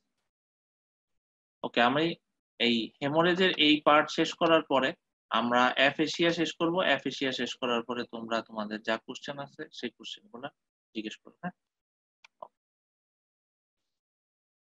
Overview of subarachnoid hemorrhage. So, subarachnoid hemorrhage most commonly due to the rupture of the scapular or Berry's aneurysm, severe headache at onset of neurologic symptoms, meningeal irritations like neck stiffness হবে। তো যেটা হচ্ছে যে এখানে একটা severe headache হবে, সাথে কিছু ফোকাল ডেফিসিট থাকতে পারে, ঠিক আছে? তো এবং এটার মোস্ট কমন কজ হচ্ছে যে বেরিস অ্যানেউরিজম থেকে হয়। এবং আমরা এটার জন্য কি ডায়াগনোসিসের জন্য কি করব? তো আমরা স্ট্রোকের ডায়াগনোসিসের জন্য মেইনলি কি কাজ করি, সেটা হচ্ছে একটা সিটি স্ক্যান করি, ঠিক আছে? সিটি স্ক্যান ইজ ওয়ান, মানে best modality of screening for stroke, ঠিক আছে? তো কি ধরনের সিটি স্ক্যান করি, এটাও একটা ইম্পর্টেন্ট পার্ট, সেটা হচ্ছে যে নন কন্ট্রাস্ট হেড সিটি স্ক্যান করব, ঠিক আছে? তো দিস ইজ ইম্পর্টেন্ট অলসো। পরীক্ষার হলে এই জিনিসটাও জিজ্ঞেস করতে পারে যে আমরা কি ধরনের সিটি স্ক্যান করব। সিটি স্ক্যান এমআরআই দুটাই কিন্তু দুই ধরনের হতে পারে, একটা হচ্ছে কন্ট্রাস্ট হতে পারে আর একটা নন কন্ট্রাস্ট হতে পারে। আমরা এখানে নন কন্ট্রাস্ট করি। নন কন্ট্রাস্ট কেন করি? কারণ হচ্ছে আমি এখানে কন্ট্রাস্ট করলে সেই কন্ট্রাস্ট গুলা লিকিং ব্লাড ভেসেল দিয়ে বাইরে চলে যেতে পারে। তো অলওয়েজ আমরা কোন ধরনের স্ট্রোক, সেটা ইসকেমিক স্ট্রোক হলেও আমি কি জানি সেটা ইসকেমিক স্ট্রোক, একেবারে মানে আমরা ডেফিনেটলি বলতে পারি না যে এটা ইসকেমিক স্ট্রোক। তো যেহেতু আমরা ডেফিনেটলি বলতে পারি না এটা ইসকেমিক স্ট্রোক, আনটিল আনলেস আমরা ইনভেস্টিগেশনের সাথে এটাকে কোরিলেট করে বলতে এটা ইসকেমিক স্ট্রোক, ততক্ষণ আমরা বলতে পারি না। হ্যাঁ, আমরা অবশ্যই সাসপেক্ট করতে পারি এবং সেই অনুযায়ী ট্রিটমেন্ট দিতে পারি, সেটা অবশ্যই করতে পারি। But non contrast head CT scan আমরা সবার প্রথমে করব। This is greater than 90% sensitive. তো এখানে আমরা হচ্ছে যে ব্লিডিং দেখতে পারবো, ঠিক আছে? সাথে হচ্ছে যে আমরা আরো কিছু করতে পারি, যেমন হচ্ছে যে লাম্বার পাংচার করে সিএসএফ ফ্লুইড দেখতে পারি। সিএসএফ ফ্লুইডে আমরা হচ্ছে যে এই যে জ্যান্থোক্রোমিয়া দেখতে পারবো। তো জ্যান্থোক্রোমিয়া কি জিনিস? জ্যান্থোক্রোমিয়া হচ্ছে যে সিএসএফ এর মধ্যে আমরা হচ্ছে যে আরবিসি দেখতে পারবো অথবা ব্লাড দেখতে পারবো, ঠিক আছে? মাইক্রো মানে মাইনিউট ব্লাড দেখতে পারবো, ঠিক আছে? এই তো এটার ট্রিটমেন্ট কি? এটার ট্রিটমেন্ট আমরা ট্রিটমেন্ট একবারেই করবো, বাট আমরা এখানে ট্রিটমেন্টটা বলে যাই যে এখানে হচ্ছে যে আমরা সোজা বাংলা কথায় অপারেশন করতে হবে, ঠিক আছে? কারণ এখানে অ্যানোরিজম হইছে, এই অ্যানোরিজমের অ্যানোরিজমাল অপারেশন করতে হবে। তো সেটা কিভাবে করা হয়ে থাকে? ওই ব্লাড ভেসেলের অ্যানোরিজমটাকে স্ট্যাবিলাইজ করার জন্য ওখানে কয়েলিং করা হয় এবং স্টেন্টিং করে দেওয়া হয়। কয়েলিং করে স্টেন্টিং করে দেওয়া মানে কি? ওখানে হচ্ছে যে আমরা কোন একটা স্প্রিং এর মতো লাগায় দিব, যাতে হচ্ছে ওই জায়গাটা আর কখনো ফুলে না যাইতে পারে। মানে ওটাকে টেনে ধরে রাখবে। স্প্রিংটা ওই ব্লাড ভেসেলটাকে টেনে ধরে রাখবে, যাতে ওই উইক পয়েন্টটা আবার কখনো অ্যানোরিজমাল হয়ে না যেতে পারে বা ডাইলেট না হয়ে যেতে পারে। সাথে নিমোডিপিন দিতে হয় এবং হাইপারডাইনামিক থেরাপি টু রিডিউস ভ্যাসোস্পাজম, ঠিক আছে? তো নিমোডিপিন কি ধরনের ড্রাগ সবার মনে আছে? Calcium channel blocker, okay? So what are the complications of subarachnoid hemorrhage? Most important complication যদি ২টা খালি মনে রাখবো, হ্যাঁ? সাবআরাকনয়েড হেমোরেজ থেকে কি ধরনের কমপ্লিকেশন হয়? এটা তোমার সার্জারির কোশ্চেন, বাট আমরা একসাথে বলে ফেলতেছি যে সাবআরাকনয়েড হেমোরেজের ২টা মেইন কমপ্লিকেশন, একটা হচ্ছে রিব্লিডিং আর একটা হচ্ছে ভ্যাসোস্পাজম, ঠিক আছে? তো রিব্লিডিংটা কখন হয়? ফার্স্ট 24 আওয়ার্স এর মধ্যে, মেইনলি ফার্স্ট 6 আওয়ার্স এর মধ্যে। আর একটা হচ্ছে ভ্যাসোস্পাজম হয়। তো এই ভ্যাসোস্পাজমটা হয় আফটার 3 ডেজ। তো একটা পেশেন্টের সাবআরাকনয়েড হেমোরেজ হলো, তার অ্যানোরিজমাল অপারেশন হলো, তারপরে তার কি কমপ্লিকেশন হতে পারে? ৩-৪ দিন পরে সে ভ্যাসোস্পাজম নিয়ে আসতে পারে। এই ভ্যাসোস্পাজম থেকে পেশেন্ট আবার খারাপ হয়ে যেতে পারে। ইসকেমিয়া হইতে পারে পেশেন্টের, আরেকবার ইসকেমিক স্ট্রোকের দিকে চলে যেতে পারে। তো আমাদেরকে এটা মনে রাখতে হবে এবং এই ভ্যাসোস্পাজম প্রিভেন্ট করার জন্য আমাদের এই যে নিমোডিপিন দেওয়া, ঠিক আছে? কেন আমরা নিমোডিপিন দিতেছি? এই ভ্যাসোস্পাজম প্রিভেন্ট করার জন্য। তো সাবআরাকনয়েড হেমোরেজের ২টা ইম্পর্টেন্ট কমপ্লিকেশন, একটা হচ্ছে রিব্লিডিং আর একটা হচ্ছে ভ্যাসোস্পাজম, ওকে? আমরা আগাই। তো আমরা এখানে ছবি দেখতে পারতেছি। এই এই পাশের যেটা ছবিটা, এটা হচ্ছে যে ইন্ট্রাসেরেব্রাল হেমোরেজ, ঠিক আছে? তো ইন্ট্রাসেরেব্রাল হেমোরেজ আমরা কিভাবে বুঝলাম? কোন একটা ব্লাড ভেসেল থেকে ব্লাড বের হয়ে এই যে পুরা জায়গা এগুলা ভরে ফেলছে, ঠিক আছে? এগুলা হচ্ছে বাইরে বের হয়ে গেছে, ঠিক আছে? আর এইখানে যেটা হইছে এটা হচ্ছে সাবআরাকনয়েড হেমোরেজ। সাবআরাকনয়েড হেমোরেজটা কি হইছে? আমাদের নামের মধ্যেই লেখা আছে। কি লেখা আছে? সাবআরাকনয়েড। আমাদের যে অ্যারাকনয়েড ভিলাই আছে, আমাদের যে সাইনাস পাথওয়ে আছে যেখান থেকে আমাদের অ্যারাকনয়েড ভিলাই হয়ে তারপরে হচ্ছে যে ভেনাস ব্লাড গুলা যায় অফ দ্য ব্রেইন, সেই পাথওয়েতে প্রবলেমটা হয়। তো দেয়ারফর এই জিনিসগুলা ঠিক বাইরে বের হয়ে চারিদিকে ছড়ায় যাবে না। এগুলা হচ্ছে সাব অ্যারাকনয়েড স্পেস বা অ্যারাকনয়েড যে স্পেস আছে সেই স্পেসের মধ্যে লিমিটেড থাকবে। সেই জন্য হয় এরকম দেখা যাবে, অথবা জাস্ট আমরা যদি দেখি যে এই এরকম বুটি, বুটি এরকম দেখা যায়, ঠিক আছে? এই অ্যারাকনয়েড স্পেস গুলাতে এরকম আমাদের হাইপার লুসেন, ঠিক আছে? সিটি স্ক্যানের ক্ষেত্রে এই যেটা যত বেশি উজ্জ্বল সেটাকে আমরা বলি হাইপার লুসেন, ঠিক আছে? এই হাইপার লুসেন বা ডেন্স হচ্ছে যে আমরা দেখতে পারি এই ইন দা সিটি স্ক্যান, ওকে? তো দিস ইজ দা সাবআরাকনয়েড হেমোরেজ এবং হচ্ছে যে ইন্ট্রাসেরেব্রাল হেমোরেজের ২টা এমআরআই, ওকে? নেক্সট নেক্সট হচ্ছে ইম্পর্টেন্ট পার্ট, সেটা হচ্ছে অ্যাফেসিয়া। তো অ্যাফেসিয়া একটা স্ট্রোকের পেশেন্টের সাথে খুব কমন। আমরা অ্যাফেসিয়ার থেকে যদি গ্রসলি জানি, আমরা ২টা এরিয়া জানি, একটা হচ্ছে ব্রোকাস এরিয়া আর একটা হচ্ছে Wernicke's area. Broca's area is merely in the posterior inferior frontal gyrus, so এটার ফ্রন্টাল লোবে মেইনলি, ঠিক আছে? এবং posterior part of the frontal লোবে এটার অবস্থান। আর ভার্নিক্স এরিয়াটা এটা মোর কমনলি কোথায় থাকে? এটা হচ্ছে টেম্পোরাল লোবে থাকে, সুপিরিয়র টেম্পোরাল লোবে, ঠিক আছে? এবং এদের মধ্যে একটা কানেক্টিং পার্ট আছে, সেটাকে বলা হয় আর্কুয়েট ফ্যাসিকুলাস, ওকে? নেক্সট অ্যাফেসিয়া ৩ ধরনের আছে। একটা হচ্ছে যে মোটর অ্যাফেসিয়া, আরেকটা সেন্সরি অ্যাফেসিয়া, আরেকটা হচ্ছে মিক্সড অ্যাফেসিয়া। তো মোটর অ্যাফেসিয়াটা কি? মোটর অ্যাফেসিয়া মোর প্রবলেম হচ্ছে এই ব্রোকাস এরিয়াতে। তো ব্রোকাস এরিয়াটাই মেইনলি মোটর কম্পোনেন্টকে করে থাকে। তো যাদের মোটর অ্যাফেসিয়া হয় তাদের এক বাক্যে কি প্রবলেম হয়? তাদের প্রবলেমটা হচ্ছে যে তারা স্পার্স কথা বলে। মানে তোতলায়। তাদের মিনিং ঠিক আছে, বাট তাদের কথা বলতে কষ্ট হচ্ছে। তারা নন ফ্লুয়েন্টলি কথা বলে। এর মানে এটা না কিন্তু মারমারিং বা তোতলানো, ঠিক আছে? ওইটার সাথে এটাকে চিন্তা করলে হবে না। সে হচ্ছে দেখা যাবে সিলেবল ভাগ করে বলতেছে। মারমারিং এক ধরনের জিনিস। মারমারিং হচ্ছে বা তোতলানো যেটা বলে, তোতলানোর ক্ষেত্রে যেটা দেখা যায় যে সে একসঙ্গে র‍্যাপিডলি ৩-৪ টা ওয়ার্ড বলে গেল। বলার পরে সে তোতলাইলো। বাট এর ক্ষেত্রে যেটা হবে সে সিলেবল ভাগ করে বলবে। Like neurology. তো নিউ, রো, লো, জি এভাবে বলবে, ঠিক আছে? মানে আরো ভাগ করে বলবে। এরকম। সে স্পার্স এবং নন ফ্লুয়েন্ট কথাবার্তা বলবে। কিন্তু তার কম্প্রিহেনশন রিলেটিভলি প্রিজার্ভ থাকবে এবং তার রিপিটেশন নো ইম্পেয়ার্ড হবে। ঠিক আছে? তো মেইনলি এখানে এই যে স্পার্স এবং নন ফ্লুয়েন্ট কথা বলবে। ভার্নিকিস এরিয়া যেহেতু এটা সেন্সরি মানে পার্ট, তো এইটার প্রবলেমের কারণে যেটা হয় সেটা হচ্ছে যে পেশেন্টের কম্প্রিহেনশন, মানে সে ফ্লুয়েন্টলি কথা বলতেছে কিন্তু সে কি বলতেছে কোনো ঠিক নাই। ঠিক আছে?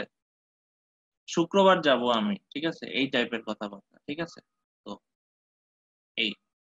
আর কন্ডাকশন, এটাতে যেটা দেখা যায় যে কন্ডাকশন একটা আলাদা টাইপের।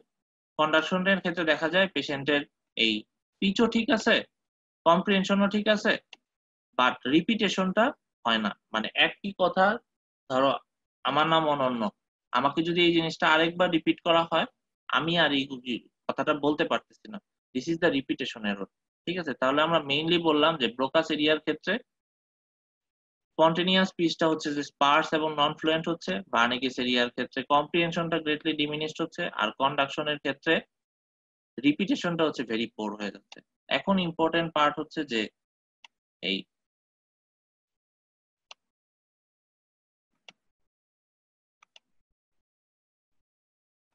কোথায় প্রবলেম হয়।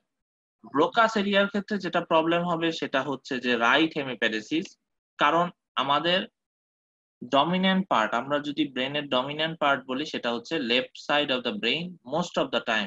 তো এই মোস্ট অফ দ্য টাইম যেহেতু লেফট সাইড অফ দ্য ব্রেইনে প্রবলেম হয়, এই লেফট সাইড অফ দ্য ব্রেইনে প্রবলেমের জন্য রাইট হেমিপ্যারেসিস হয়।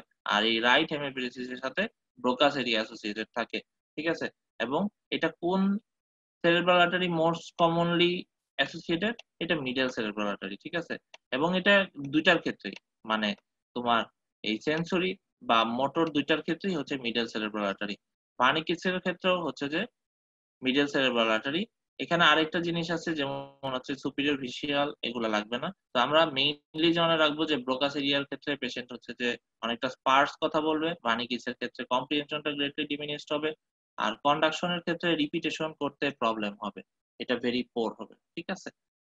তো এই পর্যন্তই হচ্ছে অ্যাফেসিয়া। তো আমরা অ্যাফেসিয়ার পরে আমরা হচ্ছে যে মেইনলি ইনভেস্টিগেশন এবং হচ্ছে যে ট্রিটমেন্ট প্রোটোকল ফর স্ট্রোক করব। নেক্সট, ওকে, আমরা যেখানে ছিলাম। সো স্ট্রোক ওয়ার্নিং এবং সিম্পটমস। তো আমরা ইম্পর্টেন্ট 4টা জাস্ট খালি এটা বেসিক রুল হিসেবে আমরা বলি, যেটা হচ্ছে ফার্স্ট রুল। ফার্স্ট রুল হচ্ছে facial drooping, arm weakness, speech difficulty. এরকম যদি কোনো প্রবলেম গুলা দেখি তাহলে এটা স্ট্রোকের ওয়ার্নিং সাইন এবং তখন টাইম টু কল। ঠিক আছে? এটাই আমরা জাস্ট খালি এটা বলে গেলাম। ওকে। নেক্সট হচ্ছে কি ইনভেস্টিগেশন করা যায়। আমরা ইনভেস্টিগেশন অলরেডি একটু বলে ফেলছি। ইনভেস্টিগেশন কি ধরনের ইনভেস্টিগেশন আমরা আবার বলি। নন কন্ট্রাস্ট সিটি স্ক্যান করব। ঠিক আছে? একটা স্ট্রোকের পেশেন্ট কি করতে হবে? নন কন্ট্রাস্ট সিটি স্ক্যান করতে হবে। ঠিক আছে?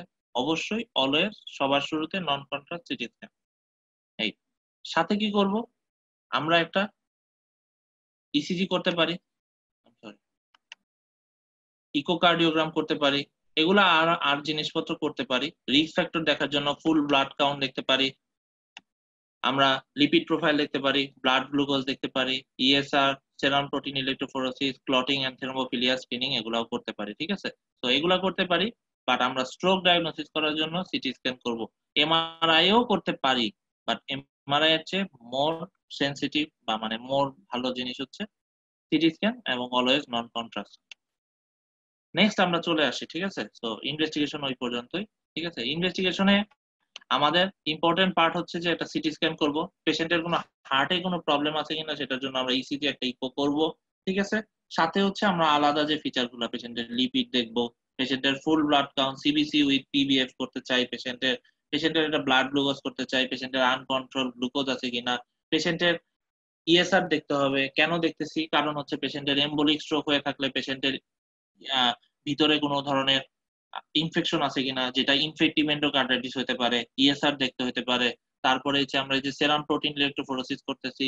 ইম্পর্টেন্ট একটা ফিচার হচ্ছে বয়স্কদের মাল্টিপল মায়োলোমা হয়, যেটা হেমাটোলজির একটা কমন টপিক, ঠিক আছে? এবং অনেক পেশেন্ট এটাতে মারা পর্যন্ত যায়, ঠিক আছে? সো এই যে মাল্টিপল মায়োলোমা থেকেও স্ট্রোক হতে পারে, তো এগুলো আমরা অনেক কিছু দেখতেছি, ঠিক আছে? বাট মেজর জিনিস সিটি এন্ড এমআরআই, সাথে আমরা ব্লাড কাউন্ট, তারপর হচ্ছে যে ব্লাড গ্লুকোজ, কোলেস্টেরল এগুলা দেখতেছি, হ্যাঁ?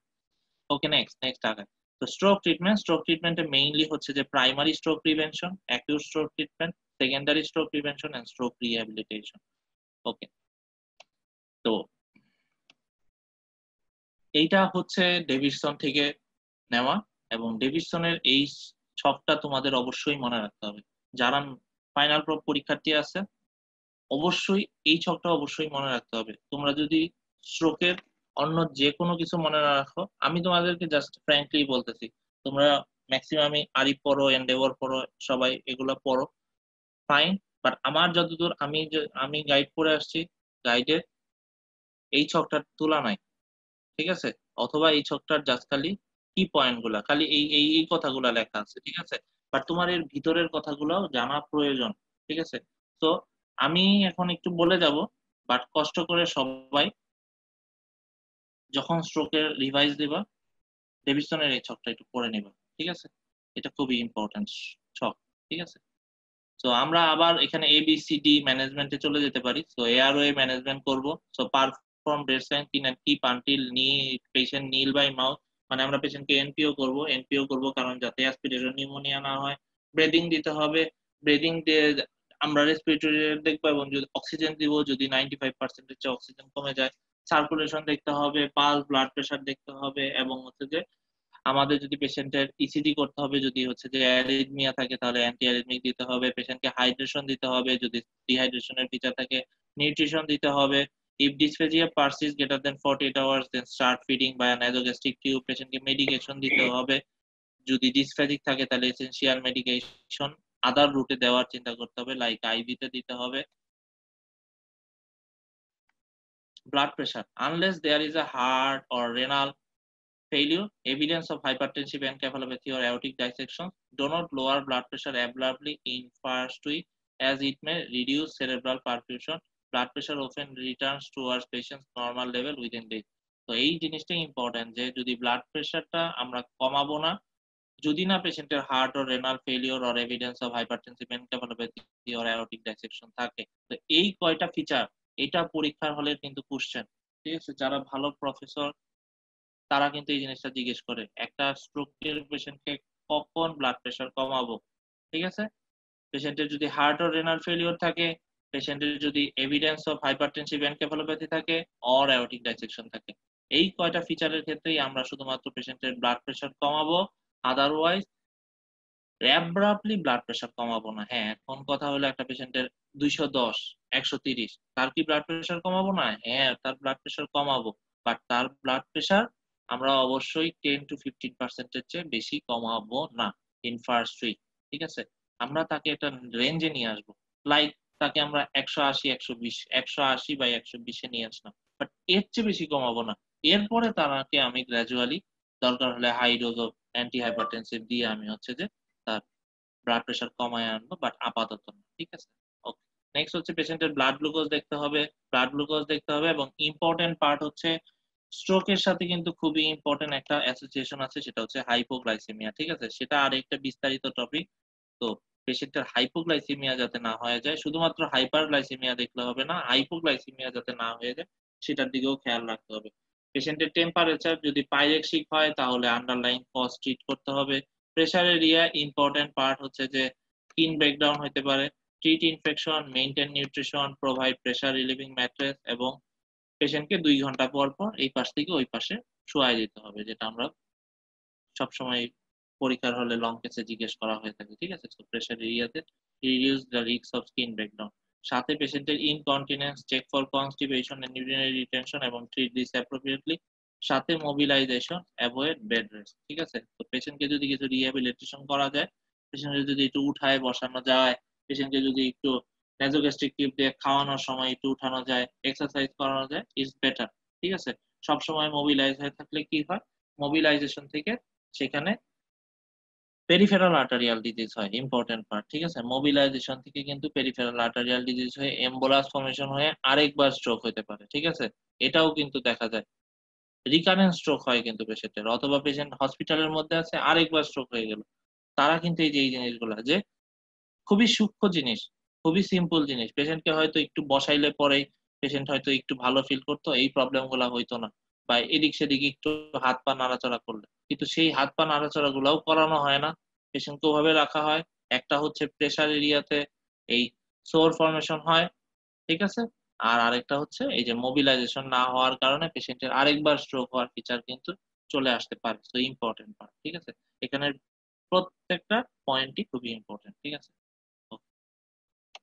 নেক্সট নেক্সট হচ্ছে যে এই পার্টটা হচ্ছে একটু আলাদা, এবং এই পার্টটা তোমরা যদি একটু ডিটেইলস জানতে চাও তাদের জন্যই। ঠিক আছে? তো এটা ঠিক পরীক্ষার হলে যে খুব বেশি জিজ্ঞেস করবে ব্যাপারটা এরকম না, বাট জানতে হবে। ঠিক আছে? ওকে, একটা পেশেন্ট, ইসকেমিক স্ট্রোকের পেশেন্ট যদি হচ্ছে যে হসপিটালে আসে, যদি 3.5 থেকে 4 ঘন্টা অফ দ্য সিম্পটম অনসেটের মধ্যে আসে এবং পেশেন্টের যদি কোনো কন্ট্রাইন্ডিকেশন না থাকে, কি কন্ট্রাইন্ডিকেশন সেটা আমরা পরে বলতেছি, তাহলে পেশেন্টকে আমরা অ্যালটেপ্লেস, রেটেপ্লেস, টেনেকটেপ্লেস এগুলা দিতে পারি। ঠিক আছে? তো এগুলা আসলে কি? থ্রম্বোলাইটিক। ঠিক আছে? এই অ্যালটেপ্লেস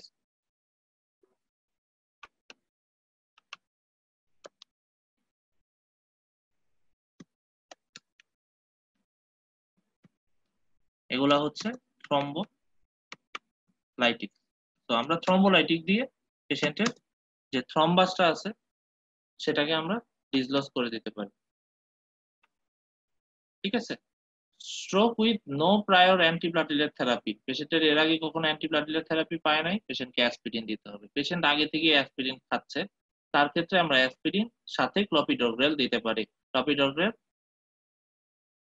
মনে আছে আমাদের? ক্লপিডোগ্রেলের কথা? ওকে, আমরা ডিটেলসে না যাই। পেশেন্টের অ্যাসপিরিন দিতে হবে এবং স্ট্রোক অন অ্যাসপিরিন থেরাপি, সেক্ষেত্রে অ্যাসপিরিন প্লাস ক্লপিডোগ্রেল দিতে হবে।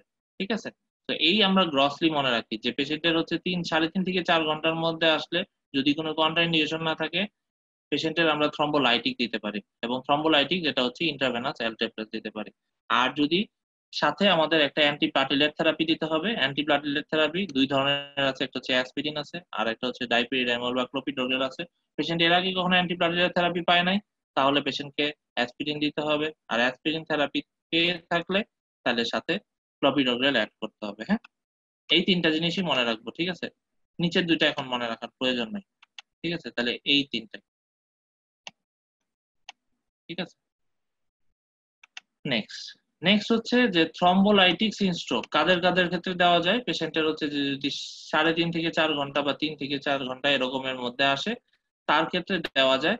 কাদের কাদের ক্ষেত্রে দেওয়া যাবে না, যদি এই স্ট্রোকটা হেমোরেজিক হয় তাহলে এই থ্রম্বোলাইটিক ইউজ করা যাবে না, কারণ থ্রম্বোলাইটিক যদি ইউজ করি আরো ব্লিডিং বাড়ায় দেব। সো হেমোরেজিক স্ট্রোকে থ্রম্বোলাইটিক কন্ট্রাইন্ডিকেটেড। ঠিক আছে? তাহলে হেমোরেজিক স্ট্রোকে দেওয়া যাবে না। পেশেন্টের যদি এর আগে কোনো স্ট্রোক অথবা হেড ট্রমা 3 মাসের মধ্যে হয়ে থাকে, আমরা খালি মেইন পয়েন্ট গুলা খালি জাস্ট মনে রাখি এই 2টা। বিপি যদি অনেক বেশি হয়, পেশেন্টের যদি বিপি হচ্ছে যে 185/110 এর চেয়ে বেশি হয়, পেশেন্টের যদি রিসেন্ট কোনো সার্জারি হিস্ট্রি থাকে, যেমন recent intracranial or spinal surgery history থাকে, অথবা পেশেন্টের যদি দেখা যায় যে কোয়াগুলেশনের কোনো প্রবলেম থাকে, যেমন আয়এনআর অনেক বেশি, পিটিপিটিটি অনেক বেশি, এগুলার ক্ষেত্রে আমরা হচ্ছে যে দিব না। তাহলে 5টা জিনিস খালি আমরা মনে রাখি যে কাদের ক্ষেত্রে থ্রম্বোলাইটিক দিতে পারবো না। আমরা নিচের গুলো এখন মনে রাখতে, আমরা জাস্ট খালি 5টা মনে রাখি। একটা হচ্ছে হেমোরেজিক ইনফার্ক্ট, আর এটা হচ্ছে stroke in the past 3 months, recent intracranial surgery, BP অনেক বেশি, অ্যান্টিকোয়াগুলেশন ইউজ, মানে পেশেন্টের কোয়াগুলেশনের কোনো প্রবলেম আছে, ঠিক আছে? তাহলে এগুলার প্রবলেম থাকলে পরে তাকে আমরা থ্রম্বোলাইটিক দিতে পারবো না। থ্রম্বোলাইটিকের মধ্যে কি দিলাম আমরা? নাম হচ্ছে এলটেপ্লেস, রেটেপ্লেস, টেনেকটেপ্লেস, এই টাইপের জিনিস নাম। হ্যাঁ, ওকে। নেক্সট হচ্ছে যে আমাদের antiplatelet therapy. So aspirin is the only antiplatelet an agent that is effective in reducing the risk of early recurrence of ischemic stroke and given to those who are not candidates for fibrinolytic therapy. যাদের ক্ষেত্রে আমরা হচ্ছে যে thrombolytic therapy বা ফিব্রিনোলাইটিক therapy দিচ্ছি না, তাদের ক্ষেত্রে আমরা মেইন ট্রিটমেন্ট হচ্ছে যে সেটা হচ্ছে অ্যাসপিরিন, ঠিক আছে? পেশেন্টকে অ্যাসপিরিন দিতে হবে। আর অ্যাসপিরিনের পরে হচ্ছে ক্লপিডোগ্রেল, ঠিক আছে? ক্লপিডোগ্রেল দেওয়া হয় যারা হচ্ছে ইনটলারেন্ট টু অ্যাসপিরিন, ঠিক আছে? তো আমাদের একটা চ্যাট স্কোরিং আছে, চ্যাট স্কোরিংটা কিন্তু তোমার ডেভিডসনে আছে, ঠিক আছে? এবং যাদের হচ্ছে যারা ফাইনাল পরীক্ষার্থী, পরীক্ষা শেষ হলে পরে খুবই ইম্পর্টেন্ট বাংলাদেশের ক্ষেত্রে এফসিপিএস পরীক্ষা বা এগুলাতে চ্যাট স্কোর কিন্তু অবশ্যই আসে, ঠিক আছে? তো খুবই ইম্পর্টেন্ট, ঠিক আছে? চ্যাট স্কোর এটা হচ্ছে congestive heart failure, hypertension consistently above 140/90, age greater than 75, diabetes mellitus, prior stroke or transient ischemic attack। তো সবগুলাতে 1 স্কোর করে আর লাস্টেরটাতে 2 স্কোর, এই টোটাল 6 স্কোরিং। এই 6 স্কোরিং এর মধ্যে যদি শূন্য থাকে, মানে পেশেন্টের এইজও এত বেশি না, পেশেন্টের কোনো হার্টের ফেলিওরও নাই, পেশেন্টের প্রেসারও নাই, পেশেন্টের ডায়াবেটিসও নাই, পেশেন্টের কোনো স্ট্রোক বা ট্রানজিয়েন্ট ইসকেমিক অ্যাটাকও নাই, তার ক্ষেত্রে কোনো অ্যান্টিকোয়াগুলেশন না দিলেও হবে স্ট্রোকের পরে অথবা অ্যাট্রিয়াল ফিব্রিলেশনের পরে, ঠিক আছে? অ্যাট্রিয়াল ফিব্রিলেশন যেহেতু একটা important part for stroke or important risk factor for stroke, সেটা অ্যাট্রিয়াল ফিব্রিলেশনের ক্ষেত্রে দেওয়া হয়। বাট এটা স্ট্রোকের পরেও রিকারেন্ট স্ট্রোক প্রিভেন্ট করার জন্য কিন্তু এটা ট্রিটমেন্ট, ঠিক আছে? তোমার এখানে অ্যাট্রিয়াল ফিব্রিলেশন থেকে ঘাবড়ানোর কিছু নাই, এটা রিকারেন্ট স্ট্রোক প্রিভেনশনের জন্য, ইনফ্যাক্ট স্ট্রোক প্রিভেনশনের জন্য এটা ইউজ হবে, ঠিক আছে? তো যদি আমরা এই স্কোরিংটা দেখি 0, তার ক্ষেত্রে আমরা কোনো অ্যান্টিকোয়াগুলেশন না দিলেও হয় অথবা লো ডোজ অ্যাসপিরিন দিলে হয়। যদি এর মধ্যে একটাও প্রেজেন্ট থাকে এবং 1 স্কোরও হয়ে যায়, তখন তার ক্ষেত্রে অ্যান্টিকোয়াগুলেশন অর অ্যাসপিরিন দিতে হবে। আর 2 থেকে 6 হলে অবশ্যই অ্যান্টিকোয়াগুলেশন দিতে হবে, অ্যান্টিকোয়াগুলেশন দিতে হবে, নট অ্যাসপিরিন। অ্যান্টিকোয়াগুলেশন কি জিনিস? অ্যান্টিকোয়াগুলেশন হচ্ছে হেপারিন আর ওয়ারফারিন। কি দিয়ে অ্যান্টিকোয়াগুলেশন করতে হবে? আবার বলি, সেটা হচ্ছে ওয়ারফারিন দিয়ে করতে হবে, নেভার হেপারিন। হেপারিন দিয়ে আমরা করব না, ঠিক আছে? তাহলে স্ট্রোক প্রিভেনশনের জন্য আমরা 2টা জিনিস বললাম। একটা হচ্ছে একটা অ্যান্টিপ্লাটিলেট থেরাপি দিতে হবে। আমরা আগের ছকে বলছি যে অ্যান্টিপ্লাটিলেট থেরাপিটা আমরা কি দিলাম, যে যদি পেশেন্ট এর আগে কখনো অ্যান্টিপ্লাটিলেট থেরাপি পায় নাই, তাহলে অ্যাসপিরিন দিব। যদি পেশেন্ট এর আগে অ্যান্টিপ্লাটিলেট থেরাপি পেয়ে থাকে, তাহলে অ্যাসপিরিনের সাথে আরেকটা অ্যাড করব পেশেন্টের স্ট্রোক হওয়ার পরে, সেটা হচ্ছে ক্লপিডোগ্রেল বা ডাইপিরিডাইমল ইউজ করব, ঠিক আছে? অ্যাডভার্স ইফেক্টের উপর হিসাব করে তখন হচ্ছে আমাদের দিতে হয়। তো আমরা ডিটেইলসে যাচ্ছি না, বাট ডাইপিরিডাইমল বা ক্লপিডোগ্রেল দিব, ঠিক আছে? আর সাথে অ্যান্টিকোয়াগুলেশন করতে হবে। তো অ্যান্টিকোয়াগুলেশন কখন দিব? অ্যান্টিকোয়াগুলেশনের জন্য আমরা চার্ট স্কোরিং করব। চার্ট স্কোরিং করে যদি দেখি যে 0, তাহলে অ্যান্টিকোয়াগুলেশন না দিলেও হবে, পেশেন্টকে অ্যাসপিরিন দিয়ে ছেড়ে দিতে পারি। কিন্তু যদি চার্ট স্কোরিং 1 ও হয়, তাহলে অ্যান্টিকোয়াগুলেশন দিতে হবে, ঠিক আছে? এবং অ্যান্টিকোয়াগুলেশনটা কি দিয়ে দিতে হবে? ওয়ারফারিন দিয়ে দিতে হবে, নট হেপারিন। হেপারিন হয়তো আমরা প্রথমে দিতে পারি 4-5 দিন, বাট পরবর্তীতে পেশেন্টকে অবশ্যই ওয়ারফারিনে সুইচ করাইতে হবে, ঠিক আছে? এবং ওয়ারফারিন দিতে হবে এবং start 2 weeks after cardio embolic stroke to prevent recurrence, ঠিক আছে? তো ওয়ারফারিন কিন্তু চলবে, অ্যাসপিরিন এবং ওয়ারফারিন এগুলো যদি স্টার্ট হয়, এগুলো কিন্তু চলতে থাকবে, ঠিক আছে? So this is another part of the stroke treatment and prevention, ঠিক আছে? স্ট্রোক ট্রিটমেন্ট আমরা থ্রম্বোলাইটিকের কথা বললাম। নেক্সট হচ্ছে আমরা অ্যান্টিপ্লাটিলেট থেরাপি কিভাবে দিলাম সেটার কথা বললাম। নেক্সট হচ্ছে আমরা অ্যান্টিকোয়াগুলেশন থেরাপি কিভাবে দিলাম সেটার কথা বললাম। চ্যাট স্কোরিং এর কথা বললাম। চ্যাট স্কোরিংটা খুবই ইম্পর্টেন্ট, মাথায় রাখতে হবে। Congestive heart failure, hypertension, age greater than 75, diabetes mellitus and prior stroke or transient ischemic attack, ঠিক আছে? ওকে। নেক্সট হচ্ছে লাস্ট একটা পার্ট, সেটা হচ্ছে যে হেমোরেজিক স্ট্রোকের আমরা ট্রিটমেন্ট কিভাবে করি। হেমোরেজিক স্ট্রোকের ট্রিটমেন্ট হচ্ছে ওই যে সার্জারি করতে হয় অ্যানোরিজমের জন্য, সার্জিক্যাল ডিকম্প্রেশন করতে হয়, যেহেতু এটা হাইপারটেনশন দিয়ে হয়ে থাকে, তো সেই জন্য কন্ট্রোল অফ হাইপারটেনশন করতে হবে। যদি কোয়াগুলেশন অ্যাবনরমালিটি থাকে তাহলে আমরা ওরাল অ্যান্টিকোয়াগুলেন্ট দিব, যেটা আমাদের জন্য মানে সুইটেবল হয় সেভাবে কাজ করব। কিন্তু কথা হইলো যে এই অ্যান্টিপ্লাটিলেট এবং অ্যান্টিকোয়াগুলেন্ট অর্থাৎ অ্যাসপিরিন যেটা আমরা বললাম যে এই ওয়ারফারিন অথবা হেপারিন, আমরা হেপারিন কিন্তু আগেই কন্ট্রাইন্ডিকেশন করে দিছি। আমরা যদি ওয়ারফারিনও দিতে হয় সেটা স্পেশালিস্টের সাথে কথা বলতে হবে। Heparin is always contraindicated.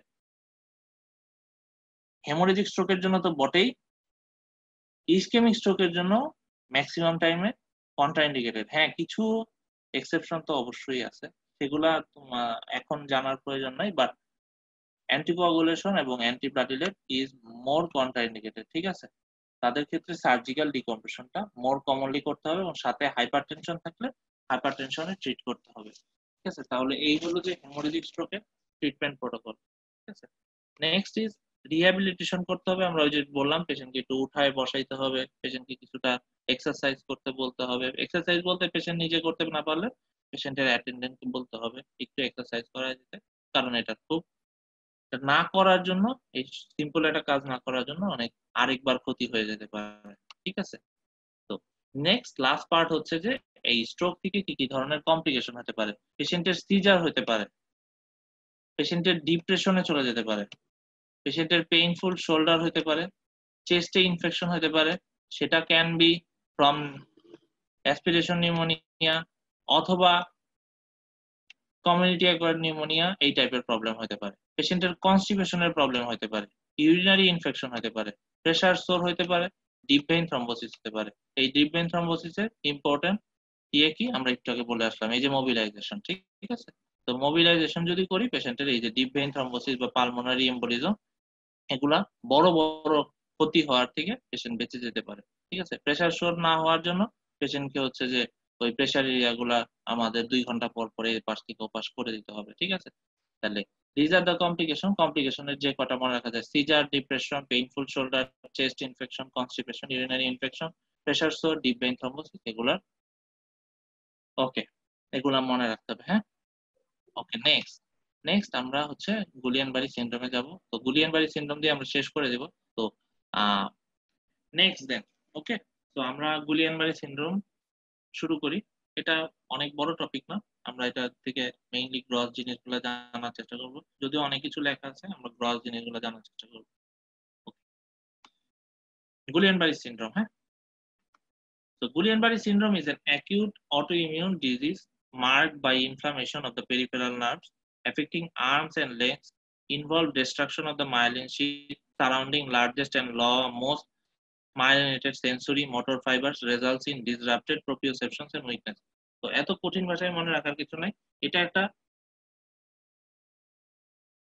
Acute একটা ডিজিজ এবং এটা একটা অটোইমিউন একটা ডিজিজ, যেটাতে ইনফ্লামেশন হয় অফ দ্য পেরিফেরাল নার্ভ, যেটার কারণে হচ্ছে যে এই প্রোপ্রিওসেপশনস এবং প্রোপ্রিওসেপশনটা ডিসরাপশন হয় এবং উইকনেস ফর্মেশন হয়। ঠিক আছে, এবং এটা অ্যাসেন্ডিং প্যারালাইসিস। ঠিক আছে, অ্যাসেন্ডিং হয়, তাই তো আমরা জানি যে পার্ট থেকে উপরের দিকে উঠতে থাকে। ঠিক আছে, এটা অ্যাসেন্ডিং, আমরা আগাই। ঠিক আছে, সো গুলিয়ান-বারি সিনড্রোমটা মেইনলি কেন হয়, তো তাহলে আমরা এখানে কি বলে গেলাম, আমরা জাস্ট খালি আরেকবার একটু বলে যে এটা একটা ইনফ্লামেটরি ডিজিজ। ঠিক আছে, এটার আরেক নাম হচ্ছে এআইডিপি, আমরা একটু লিখি। হ্যাঁ, এআইডিপি,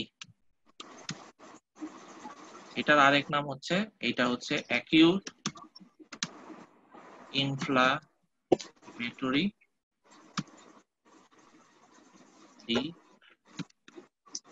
demyelinating প্যারালাইসিস বা পলিনিউরোপ্যাথি।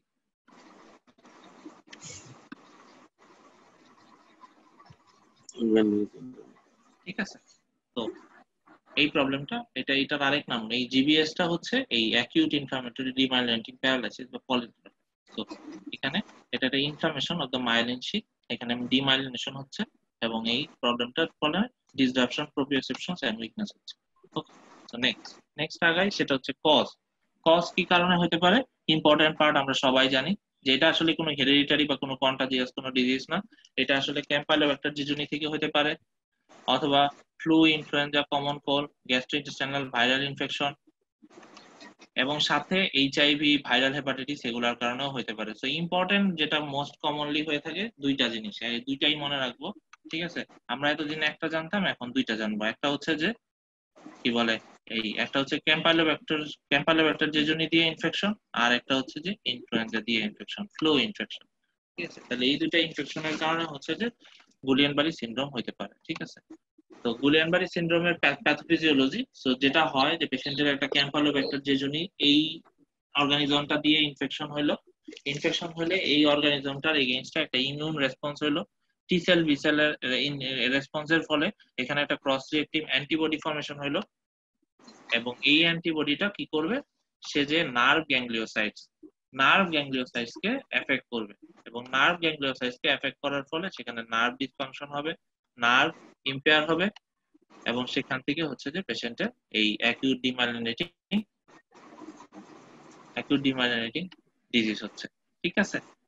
তাহলে বোঝা গেল যে এখানে আসলে পেশেন্টের একটা ইমিউন রেসপন্স হচ্ছে ক্যাম্পাইলোব্যাক্টার জেজুনির এগেইনস্টে, সেই ক্যাম্পাইলোব্যাক্টার জেজুনির এগেইনস্টে মানে ইয়ার কারণে সেই অ্যান্টিবডিটা হচ্ছে যে নার্ভ গ্যাংলিয়নের সাইটের সাথে, মানে নার্ভ গ্যাংলিয়ন সাইটকে এফেক্ট করার ফলে নার্ভ ডিসফাংশন, নার্ভ রিপেয়ার, মানে নার্ভ ইম্পেয়ার হচ্ছে, ঠিক আছে?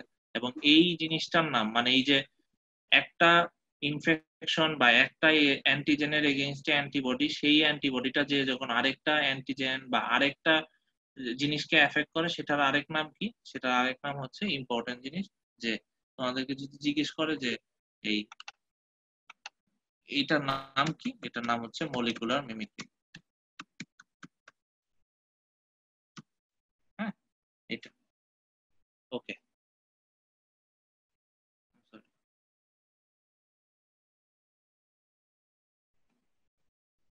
ওকে। তাহলে মলিকুলার মিমিক্রি বোঝা গেল যে পেশেন্টের হচ্ছে যে ইমিউন রেসপন্স ফর্মেশন হলো, এই ইমিউন রেসপন্সের এই ক্রস রিঅ্যাক্টিভ অ্যান্টিবডি নার্ভ গ্যাংলিওসাইটের সাথে এফেক্ট করলো, সেটাকে ড্যামেজ করলো, তার ফলে ডিমাইলিনেশন হলো। ওকে, সো গুলিয়ান-বারি সিনড্রোমের এই রিস্ক ফ্যাক্টর হচ্ছে পেশেন্টের, এটা মোর কমনলি মেনের ক্ষেত্রে হয়ে থাকে, recent gastrointestinal or respiratory infections by virus আর ব্যাকটেরিয়ার কারণে হতে পারে, recent vaccinations specially by influenza আর মেনিনগোককালের কারণে হতে পারে। ওই যে আমরা যে দুইটা মেইন রিজন বললাম, একটা হচ্ছে ইনফ্লুয়েঞ্জা অর মেনিনগোককাল ভ্যাকসিন, আর একটা হচ্ছে recent gastrointestinal or respiratory tract infection. এগুলোর কারণে মেইনলি গুলিয়ান-বারি সিনড্রোম হয়। এছাড়া এইচআইভি, এইডস, লিম্ফোমা এগুলোর কারণে হতে পারে, এগুলো মনে রাখার খুব বেশি প্রয়োজন নাই। আমরা জাস্ট খালি যদি এই দুইটা জিনিস মনে রাখতে পারি যে এই গ্যাস্ট্রোইন্টেস্টাইনাল এবং রেসপিরেটরি ইনফেকশন, রিসেন্ট ভ্যাকসিনেশন, তাহলেই হবে। ওকে, নেক্সট নেক্সট হচ্ছে diagnostic criteria for Guillain Barre syndrome. So যেটা হবে যে progressive weakness two or more limbs due to neuropathy, সাথে পেশেন্টের অ্যাডিফ্লেক্সিয়া হতে পারে, disease course less than 4 weeks, এবং সাথে আদার যা যা প্রবলেম হতে পারে, পেশেন্টের হচ্ছে যে লোকালাইজ স্পাইনাল কর্ড আর কডাইকুইনা সিনড্রোম হতে পারে। তো এত কিছু মনে রাখতে হবে না। পেশেন্টের মেইনলি উইকনেস হয়, পেশেন্টের অ্যাডিফ্লেক্সিয়া হয়, রিফ্লেক্স গুলা, মানে যে পেশেন্টের যে রিফ্লেক্স মেকানিজম গুলা, সেই রিফ্লেক্স মেকানিজম গুলা কাজ করে না, এবং এই ডিজিজ কোর্স হচ্ছে লেস দ্যান 4 উইকস হবে। পেশেন্টের ইনফেকশন হবে, একটা গ্যাস্ট্রোইন্টেস্টাইনাল ইনফেকশনের হিস্ট্রি থাকবে, অথবা ভাইরাল ইনফেকশনের হিস্ট্রি থাকবে, এবং সেখান থেকে হচ্ছে প্রোগ্রেসিভ উইকনেস হবে, ঠিক আছে? লাইক 2 উইকস লেটার একটা ইনফেকশনের পরে সেখানে হচ্ছে প্রোগ্রেসিভ উইকনেস হবে। আর সাপোর্টিভ আর সাথে কি হতে পারে, রিলেটিভলি সিমেট্রিক্যাল উইকনেস হবে, absence of fever, mild sensory involvement থাকতে পারে, টিপিক্যাল সিএসএফ প্রোফাইল, আমরা সিএসএফ প্রোফাইল পড়বো, facial or other cranial nerve ইনভলভমেন্টও থাকতে পারে, এই জিনিসগুলাই, ঠিক আছে? তাহলে আমরা মেইনলি কি বললাম, যে এখানে একটা প্রোগ্রেসিভ উইকনেস হবে, অ্যাডিফ্লেক্সিয়া হবে, সাথে হচ্ছে symmetrical weakness, mild sensory involvement থাকতে পারে, অ্যাবসেন্স অফ ফিভার থাকবে, মানে পেশেন্টের ইনফেকশন হয়েছিল গ্যাস্ট্রোইন্টেস্টাইনাল, সেটা হয়ে ভালো হয়ে গেছে, 2 সপ্তাহ পরে পেশেন্ট হচ্ছে এরকম উইকনেস নিয়ে আসছে, ঠিক আছে? তাহলে এই এইটাই হচ্ছে গুলিয়ান-বারি সিনড্রোমের মানে কোর ফিচার্স, ঠিক আছে? এই তাহলে এটা মেইনলি হচ্ছে একটা মোটর টাইপ অফ ফিচার, ঠিক আছে? এটা হচ্ছে একটা মোটর প্রবলেম, ঠিক আছে? এটা কিন্তু মাইল্ড সেন্সরি ইনভলভমেন্ট থাকতে পারে, খুব বেশি মানে অত প্রমিনেন্ট হবে না সেন্সরি ইনভলভমেন্ট। নেক্সট নেক্সট একটা ইম্পর্টেন্ট জিনিস যেটা অনার্স মার্কেট কোশ্চেন আসলে মিলার ফিশার সিনড্রোম, ঠিক আছে। মিলার ফিশার সিনড্রোম হচ্ছে একটা ট্রায়াড, পেশেন্টের অপথ্যালমোপ্লেজিয়া, অ্যারিফ্লেক্সিয়া এন্ড অ্যাটেক্সিয়া, এই তিনটা জিনিস নিয়ে যদি হয়, অর্থাৎ পেশেন্টের ধরো যে ক্যাম্পাইলোব্যাক্টার জেজুনি দিয়ে ইনফেকশন হয়েছে, এই ক্যাম্পাইলোব্যাক্টার জেজুনি ইনফেকশনের 2 সপ্তাহ পরে পেশেন্ট আসছে, পেশেন্টের রিফ্লেক্স মেকানিজম গুলো নাই, রিফ্লেক্স নাই, ধরো যে অ্যাঙ্কেল জার, নি জার যেগুলো আমরা দেখি সেই জার গুলা হচ্ছে যে এলিসিট হচ্ছে না, সাথে হচ্ছে অপথ্যালমোপ্লেজিয়া আছে, অ্যাটেক্সিয়াও আছে, ঠিক আছে। তাহলে এইটা হচ্ছে মিলার ফিশার সিনড্রোম, ঠিক আছে। এবং এটাই এটা এটা হচ্ছে typical acute inflammatory demyelinating polyneuropathy feature, ঠিক আছে। আচ্ছা, তাহলে এই মিলার ফিশারটা মনে রাখবো, কি কি ফিচার, একটা হচ্ছে অপথ্যালমোপ্লেজিয়া, অ্যারিফ্লেক্সিয়া, অ্যাটেক্সিয়া, ঠিক আছে, একসাথে তিনটা। আচ্ছা, তো আমরা গুলিয়ান বারি সিনড্রোমের ডায়াগনোসিস করার জন্য কি কি এক্সামিনেশন করতে পারি? মোস্ট ইম্পর্টেন্টলি সিএসএফ এক্সামিনেশন করতে হবে। এই সিএসএফ এক্সামিনেশনে আমরা একটা জিনিস পাই, সেটা হচ্ছে অ্যালবুমিনোসাইটোলজিক ডিসোসিয়েশন। আমরা এটা আসতেছি, হ্যাঁ, ওকে, আমরা এটা একটু ডিটেইলস করব। আরেকটা হচ্ছে মোটর নার্ভ, আমরা দেখতে পারি মোটর এনসিভিস, এটা হচ্ছে নার্ভ কন্ডাকশন ভেলোসিটি, এটা সব জায়গায় হয় না। নার্ভ কন্ডাকশন ভেলোসিটি যে মায়াসিনিয়া গ্রেভিস ট্রিটমেন্ট ইনভেস্টিগেশন মানে ডায়াগনোসিস করার জন্য যে প্রয়োজনই এরকম না ব্যাপারটা, কিন্তু এটা করা যেতে পারে। Motor nerve conduction velocity Dhaka medical কলেজে হয়, ঠিক আছে। আর কোথায় হয় আমি জানি না, মোস্ট প্রবাবলি বঙ্গবন্ধুতে হয়। বাট এই মোটর এনসিভিও একটা মানে ডায়াগনোসিস প্রোটোকল। আর সাথে আমরা MRI of the spinal cord করতে পারি, যেখানে thickening of the cauda equina and intrathecal nerve root দেখতে পারি। But most important diagnostic protocol হচ্ছে সিএসএফ এক্সামিনেশন, এবং সেটাতে অ্যালবুমিনোসাইটোলজিক ডিসোসিয়েশন দেখতে পাবো। তো অ্যালবুমিনোসাইটোলজিক ডিসোসিয়েশন কি জিনিস? তো অ্যালবুমিনোসাইটোলজিক ডিসোসিয়েশন হচ্ছে, আমরা একটু দেখি এখানে একটা সিএসএফ ফ্লুইডের অ্যানালাইসিস। একটা সিএসএফ ফ্লুইডে আমরা কি কি দেখি? একটা তো হচ্ছে যে তার নর্মাল অ্যাপিয়ারেন্স দেখি, সে কি ক্লিয়ার কিনা, টার্বিড কিনা, এই টাইপের জিনিসপত্র দেখি। বাট আমরা যেটা মেইনলি দেখি, একটা হচ্ছে ডাব্লিউবিসি কাউন্ট, গ্লুকোজ এবং প্রোটিন, ঠিক আছে। তো এই ডাব্লিউবিসি কাউন্ট, গ্লুকোজ এবং প্রোটিনের মধ্যে ব্যাকটেরিয়ালের ক্ষেত্রে তাকায় দেখো যে ডাব্লিউবিসি কাউন্টটা 1000-এর চেয়ে বেশি। টিউবারকুলাস, যেটাও একটা ব্যাকটেরিয়া বাট একটু আলাদা ধরনের ব্যাকটেরিয়া, যেটাতে মেনিনজাইটিস হলে পরে 5 থেকে 1000, এটাই যদি 5 থেকে 1000 হবে না, লাইক 100-র বেশি হয়, ঠিক আছে, 100-এর বেশি, গ্রেটার দেন 100, ঠিক আছে, এটা হবে, ঠিক আছে। সাথে ভাইরাল মেনিনজাইটিসেও ডাব্লিউবিসি কাউন্ট অনেক বাড়ে, কিন্তু গুলিয়ান বারি সিনড্রোমের ক্ষেত্রে যেটা হবে যে এটা 0 থেকে 5, ঠিক আছে, এর চেয়ে বেশি না, ঠিক আছে, অর্থাৎ 5-এর চেয়েও কম থাকে ডাব্লিউবিসি কাউন্ট, ঠিক আছে। নাও আসি গ্লুকোজ। আমাদের গ্লুকোজটা এই পড়ার জন্য আসলে ইম্পর্টেন্ট না, মেনিনজাইটিসের জন্য আলাদা আসলে ক্লাস দরকার, তো তখন আসলে গ্লুকোজটা নিয়ে কথা বলা যাবে। আমাদের যেটা লাগবে সেটা হচ্ছে প্রোটিন। প্রোটিন হচ্ছে নরমালি লেস দেন 40। ব্যাকটেরিয়ালের ক্ষেত্রে ব্যাকটেরিয়া স্ট্রাকচারে যেহেতু প্রোটিন আছে, সেই কারণে ব্যাকটেরিয়ালে প্রোটিন বাড়লো, টিউবারকুলাসের ক্ষেত্রেও প্রোটিন বাড়লো। ভাইরালের মধ্যে অনেক বেশি পরিমাণে প্রোটিন নাই, ওর যদিও প্রোটিন কোর আছে, সেই প্রোটিন কোর থাকার কারণে প্রোটিনের পরিমাণ কিছুটা বাড়বে, বাট সেটা লেস দেন 100, ঠিক আছে, সেটা অনেক বেশি না। আর গুলিয়ান বারি সিনড্রোমের ক্ষেত্রে দেখা যাচ্ছে প্রোটিনের লেভেল বেশ ভালো বাড়বে, ঠিক আছে।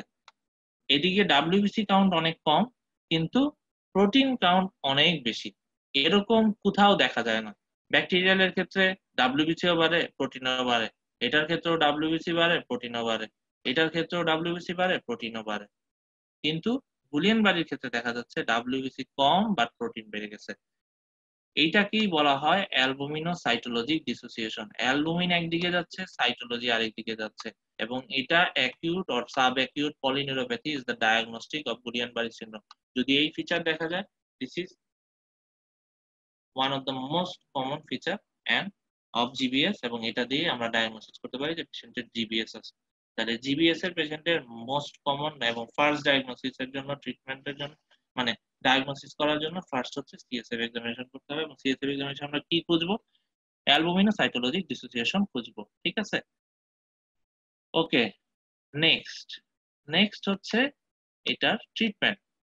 এটা ট্রিটমেন্ট খুব বেশি ওরকম কিছু নাই, কারণ এখানে শরীরে অ্যান্টিবডি ফর্মেশন হয়েছে, শরীরে অ্যান্টিবডি ফর্মেশন হয়ে সে নার্ভের ডিমাইলিনেশন করতেছে। তো এখানে আমার আসলে ভেবে বাইরে থেকে খুব বেশি করতে পারি না, হ্যাঁ করতে পারি। কি করতে পারি সেটা বলতেছি। তো সেটাই হচ্ছে যে আমরা মেইনলি যেটা করি সেটা হচ্ছে মনিটর অটোনমিক এবং রেসপিরেটরি ফাংশন। আমরা হচ্ছে রেসপিরেটরি ফাংশন গুলাকে আমরা হচ্ছে যে মনিটর করব এবং ওইটাকেই ম্যানেজ করার চেষ্টা করব। কারণ এখান থেকে পেশেন্টের যেটা কমপ্লিকেশন হতে পারে যে পেশেন্টের রেসপিরেটরি ফেইলিউর হয়ে ডেথ হইতে পারে। Neuromuscular respiratory failure is the most life threatening complication of the GBS. তো জিবিএস যখন ডায়াগনোসিস হয়ে গেছে তখন আমরা সিরিয়াল স্পাইরোমেট্রি করি। স্পাইরোমেট্রি সব জায়গায় পাওয়া যায় না। যখন স্পাইরোমেট্রি পাওয়া যায় না, পিক ফ্লো মিটার সব জায়গায় পাওয়া যায়। তখন আমরা পিক ফ্লো মিটার দেখি। এই পিক ফ্লো মিটার অথবা স্পাইরোমেট্রি করে আমরা মেজার করার চেষ্টা করি কি, এই যে ফোর্স ভাইটাল ক্যাপাসিটি। এই ফোর্স ভাইটাল ক্যাপাসিটি যখন 20 ml পার কেজির চেয়ে কমে যায়, এটা রেঞ্জ, মানে ধরো এটা একটা খারাপ হয়ে যায়, এইটুকু মনে রাখো অ্যাটলিস্ট যে ফোর্স ভাইটাল ক্যাপাসিটি দেখার চেষ্টা করি। এই ফোর্স ভাইটাল ক্যাপাসিটি যখন কমে যায় তখন আমাদের পেশেন্টকে, অথবা পিক ফ্লো মিটার যখন অনেক কমে যায় তখন হচ্ছে যে পেশেন্টকে আমরা এন্ডোট্রাকিয়াল ইন্টিউবেশন করতে হয়। অর্থাৎ পেশেন্টের রেসপিরেটরি কিছুটা প্যারালাইসিস হচ্ছে, পেশেন্টের তখন আমরা হচ্ছে যে সিরিয়াল স্পাইরোমেট্রি করব অথবা পিক ফ্লো মিটার করব। যদি দেখি যে এটা পেশেন্টের খারাপ হচ্ছে বা কমে যাচ্ছে তখন আমরা এন্ডোট্রাকিয়াল ইন্টিউবেশন করি। ঠিক আছে, তাহলে এটা একটা ইম্পর্টেন্ট পার্ট যে আমরা কখন এন্ডোট্রাকিয়াল ইন্টিউবেশন করব সেটা দেখার জন্য আমরা সিরিয়াল স্পাইরোমেট্রি অথবা পিক ফ্লো মিটার করতে পারি। হ্যাঁ, এটা ইম্পর্টেন্ট। ঠিক আছে, তাহলে অটোনমিক এবং রেসপিরেটরি ফাংশন মনিটর করব। আর আরেকটা হচ্ছে যে ইন্ট্রাভেনাস ইমিউনোগ্লোবুলিন এন্ড প্লাজমা ফেরেসিস। ঠিক আছে, তাহলে এই দুটাই হচ্ছে মানে নিউ ট্রিটমেন্ট মডালিটি। পেশেন্টকে ইন্ট্রাভেনাস ইমিউনোগ্লোবুলিন দেওয়া যেতে পারে, যেটা ওই অ্যান্টিবডির এগেইনস্টে অ্যাটাক করে ওই অ্যান্টিবডি গুলিকে বন্ধ করে দেবে। সেভাবে আমরা হচ্ছে যে কাজ করতে পারি, অথবা প্লাজমা ফেরেসিস করে আমরা ওই অ্যান্টিবডি গুলোকে নির্মূলই করে দিতে পারি। তো এই দুইটা হচ্ছে নিউ ট্রিটমেন্ট প্রোটোকল জিবিএস এর জন্য। বাট মোস্ট কমনলি আমরা পেশেন্টকে সাপোর্টিভ থেরাপি দেই, ডিহাইড্রেশন প্রিভেন্ট করার জন্য স্যালাইন দেই, এই টাইপের জিনিসপত্র। সাথে পেশেন্টের রেসপিরেটরি ফাংশন গুলা আমরা মেইনলি মনিটর করব এবং আমরা হচ্ছে সিরিয়াল স্পাইরোমেট্রি করব, পিক ফ্লো মিটার করব, দেখার চেষ্টা করব যে ফোর্থ ভাইটাল ক্যাপাসিটিটা কিরকম আছে, এবং সেটা যদি কমে যায় তখন আমরা এন্ডোট্রাকিয়াল ইন্টিউবেশন করব। তো এই পর্যন্তই গুলিয়ান ব্যারি সিনড্রোম। তো আর এই হলো যে স্ট্রোক এবং গুলিয়ান ব্যারি সিনড্রোম, এটা শর্টে বলার চেষ্টা করছি যতটুকু পারা গেছে। তো স্ট্রোকের আসলে হিস্ট্রি যেটা ছিল, আমি চিন্তা করছিলাম যে তোমাদের সাথে ওই মানে কিভাবে হিস্ট্রি নিতে হয় সেটাও শেয়ার করব, বাট সেটা নিতে গেলে আসলে ক্লাসটা অনেক বেশি লেংদি হয়ে যেত। তো আমি চিন্তা করছি যে ভাইবা বোর্ডের আদলে যে কোশ্চেন গুলা জিজ্ঞেস করতে পারে তোমাদের, তার সাথে নেক্সট লাইফে যে জিনিসগুলো জানতে হইতে পারে বা যে জিনিসগুলো লাগতে পারে সেই জিনিসগুলো জানানো আমার কাছে মনে হয়েছে বেটার। সেই জন্য তো এর সাথে অবশ্যই তোমাদের স্ট্রোকের হিস্ট্রি পড়তে হবে, কারণ স্ট্রোকের লং হিস্ট্রি, লং কেস অবশ্যই একটা বা দুইটা অবশ্যই থাকে, সব সময় সব দিনের পরীক্ষাতেই থাকে ভাইবা, মানে লং কেস হিসেবে। তো অবশ্যই পড়তে হবে। সাথে আমি যতটুকু পারছি চেষ্টা করছি, সাথে অবশ্যই ডেভিডসনের ছকগুলা পড়তে হবে। আর আমার ভিডিওটা অবশ্যই সাথে হেল্পফুল হিসেবে নিতে পারো। Thank you.